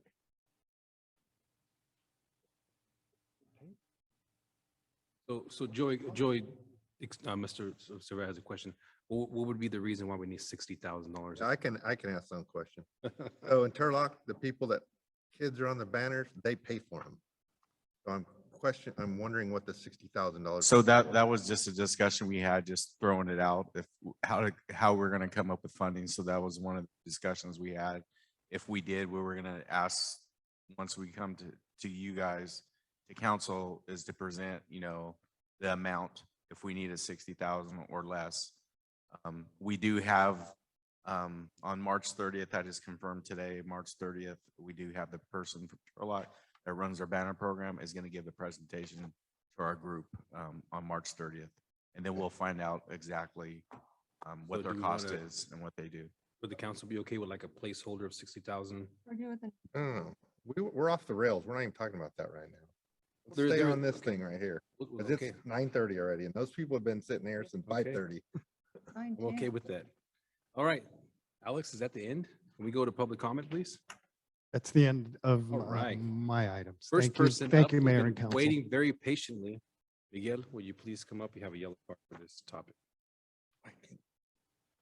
And just so everybody knows, any list item that you want to talk about, go ahead. Well, the only item, well, I have a few, this very long and I cannot take notes enough to rebuttal or to make comments. But my main comment behind that, Mr. Mayor and City Council member, you guys did reverse. Most of the cities and counties make the staff make the recommendation, take one or two items each, what each of the other one you're going to recommend, and then open for the public to make comment, and then later you vote in the whole items that was accepted. But you did reverse with no notice or notification of the committee. So to me, that's a lot of violation in the sense in regard to the federal and state monies. So what I'm here is to support the Ochoa Park. And I think we need that park. It's very important for the community. There was a bill, and surprised me that under the fee that was charged to the residents, that was part of the grass and the irrigation. To me, that's a big mistake, because normally is the whole package is together. Not only let me fix this corner and then later I'm going to ask for more money because we not finished the project. To me, that was very not really realistic what you guys do in that sense. But I'm here to support the family Ochoa to have the park with the irrigation and everything. Thank you, sir. Thank you. The next card that I have is Kimberly Ochoa. Thank you for also waiting patiently. Good evening, council. My name is Kimberly Ochoa. I'm a resident of Ceres. I live in the Eastgate community. With all due respect, Council Linda Rhino, you cut so much of the police department funding, yet to allocate that for the parks, the community parks, but yet you voted no when it came to the Ochoa Park. I think it's time you set your feelings aside, your personal feelings. You've been very vocal about how you felt about the renaming of the park. So you need to set your feelings aside and put the needs of your community first. And the Eastgate and Booth neighborhood, they really want this park to happen. I have 200 signatures right here with me, a petition to urge you guys to complete this park using the ARPA funds. And you also admired Oakdale for being such a beautiful city, and you failed to acknowledge that neglecting Guillermo Ochoa Park is an eyesore for your community. It's ugly, it's a plot of dirt with a little playground. It's also a dangerous zone right now in the current state as it is. There was quads and dirt bikes going on the dirt mountains, and the cops had to come out and stop them and tow their ATVs. So it's also creating more work for your city. And you voted yes for Lions Park, but also are you acknowledging that that's also going to take maintenance money, the same excuse that you used for voting no for Ochoa Park? You need to consider that when you're voting for Lions Park. And I just want to turn in this petition, and that's the last thing. Thank you for your time. And City Councilman Brett Silvera, thank you so much for advocating for this park. Honestly, us, myself and these 200 constituents, we're depending on you to really go that extra mile and get the rest of the council on board. Sorry for talking so fast, but I don't understand the hypocrisy from Linda Rhino tonight. Thank you. Thank you, Mr. Ochoa. Okay, now we're going to go ahead and move to any other members of the public that would like to step up. We have somebody back there. My name is Jaylene. I'm also a resident of the Eastgate community. I'm also supportive of the park as well. I bought my home there when my son was 2 years old, coming from a very low income community. It was a goal for me to have a park to raise my son in and push him on the swings. And he's 21 years old. He's off in college. That dream is gone. But I still have hope for my grandchildren and for the community. In addition, I don't think that just putting a park halfway up is the answer for even the park that you wish to develop too. By doing it, I do feel that we are ruining the investment of what's already there, because now so much damage has been done to the investment that we put to the playground. I think there's horseshoes, but all we did was open up an open field for vehicles like ATVs to run there. I live directly across the street from the park. There's no lighting, there's no sidewalks for the kids to walk on the other side of the park. They're running into the street there's speeding up and down that street. It's unsafe. In addition to, like I said, just the vandalism that's going on. There's no lighting, the drug use. I'm out there picking up the garbage. There's no garbage cans. I think we're ruining the investment we already put into the park by not completing it. So I do believe that we need to complete this project before we move on to something else and learn from the mistakes from this one before we invest into another mistake. And I think that's the whole, if we can learn something from this, is let's get this one done and then learn so that you can build the park that you wish without the mistakes that we did with this one. So again, not only that, I do want to support the Ochoa family. Also, before the park was ever named, it was important. But in addition to this, since this renaming of the park, it's even more, I think, important for us to honor the family as well. So thank you. Thank you. Anyone else, please? Step on up, Mr. Warren. Thank you for waiting patiently.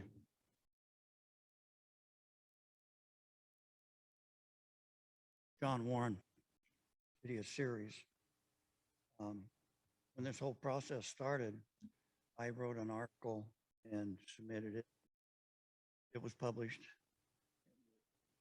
Courier on my ideas on how some of these funds should be expended.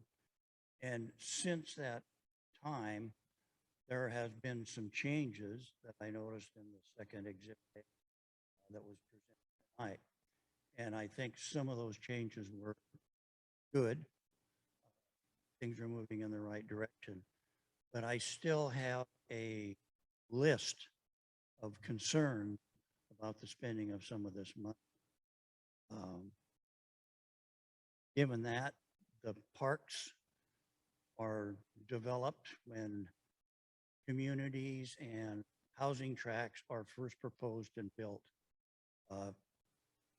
Developer fees and monies are set aside for these parks to be built, or they're collected from districts as time goes by. And I have some of the same questions, and I have posed some of these same questions to council members. Where has that money gone? Or was it used properly? And money transferred from Ochoa Park's building over to the park across the street. I don't know whether that was proper or not, or whether it was done in the best light. But it appears to me that the city had money to build that park to begin with, and they chose to put it someplace else and build a different park. The city spent the money inappropriately. Now the city maybe should find the money to finish Ochoa Park. They gave it away, or they repurposed it, or whatever. Parks should be built from the beginning to the end. You don't throw a playground or a jungle gym on a dirt lot and call it a park. If the Lions Park can't be built from beginning to end and maintained by city staff, then it shouldn't be built at all. The Ochoa Park should not have been built unless it should have been built from beginning to end with the city staff that can maintain it. If the city doesn't have enough staff to maintain the parks that we have, we should not build any new ones. We shouldn't spend money on that, spend money on something else. When you talked about the code enforcement project, and you talked about picking up piles of trash and the illegal dumps around the city.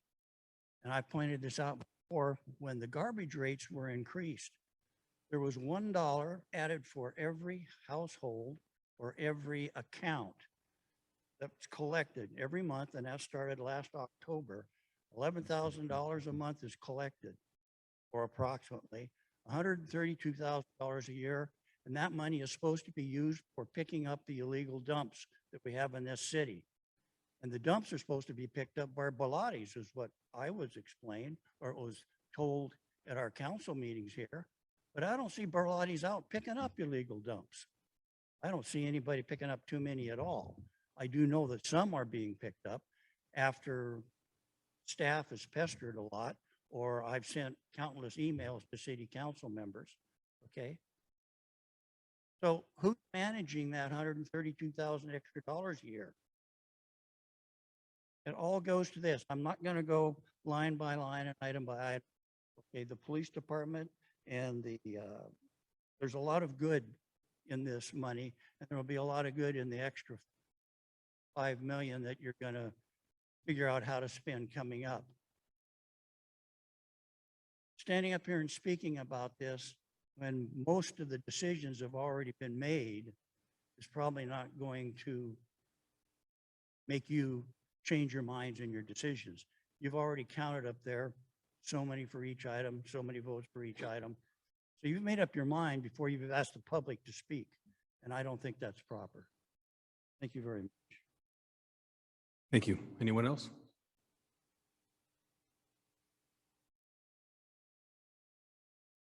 Anyone on Zoom?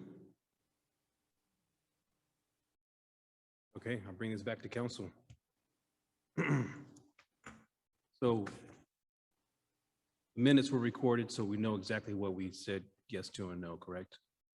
So that means that my question is, do we make this one single motion and accept it, and then the minutes will reflect what we said no on? I just want to make sure if that, I just want to make sure. Is that appropriate? Is that? Yes, in a resolution form. And then okay, then we'll bring back council with another resolution, or is this it? This is it right here? No, this would be it. This will be it. Okay. So with all the, everything that we said yes and no to is documented in our minutes, correct? I just want to make sure the council's clear on it. If they have any other questions, go ahead. I would like to understand this thing because I wrote down my yeses, my nos, my modifieds and my, that we were going to put on planned. Right. So I want to make sure that those are recorded properly.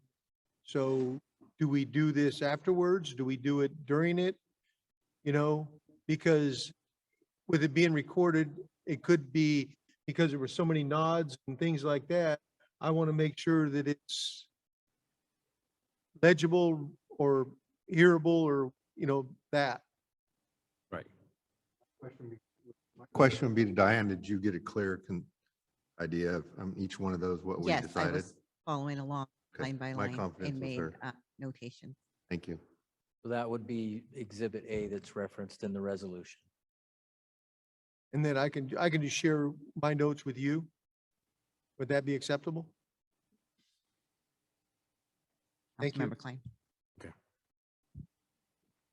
I'll move to approve resolution 22-15. Approving that going along with some of the items that were tabled to a later time. Some were rejected and some were agreed upon tonight. We get a second. I'll second. Roll call, please.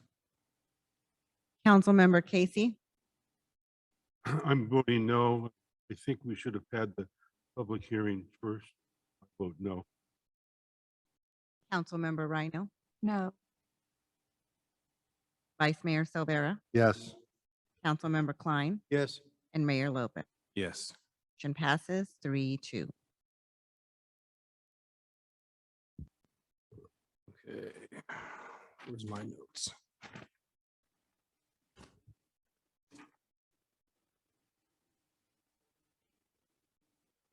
Go ahead, go ahead. Go ahead. You want to get clarification? Oh, family, what's the next step? So it was, Both was. it's a thumbs up. We're moving forward with Showa Park. It's going to be approval? It is approved, yes. Thank you, sir. Thank you for showing up. Okay, so now we're moving on to, make sure I'm in the right place. Any council member referrals? Seeing none. Any reports? No reports from me. Council members, any report? No reports from the council. City managers, any reports? Nothing this evening, Mayor. I've talked way too much tonight. Okay, city attorney, any reports? No report, Mayor. Our department heads, any reports? County supervisor, Chance, do you have any comments, my friend? All right. Thank you for showing up today. I appreciate you and being patient. Thank you, Ochoa family, for showing up. Hacen buenas noches. All right, thank you, Mr. Mayor, Council. Happy to report tonight that we have significant progress in our tax sharing negotiations. Very excited about the progress in that as we move forward to an equal agreement, a 50-50 split potentially on current and future developments. That will be a tremendous boost for your general fund here in the city. And I do believe it will make a significant impact in the long run as a series continues to grow. Outside of that, I will be holding district office hours here in Ceres on Friday at Sam's Cafe between 12 and 2 p.m. So I invite the public out there. I invite the council. I hope to see you there. You have a good evening. Chance, thank you for showing up today and thank you for your comments. I believe we have a workshop that day. So thank you, Chance. Okay, that is it. We will now adjourn this meeting and go into a closed session for a conference with labor negotiators. Is there any members from the public that would like to speak on regards to this closed session item? Seeing none. After the closed session, the city attorney will report out. Thank you.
Okay, on the closed session, item, excuse me, negotiations, direction was given to staff.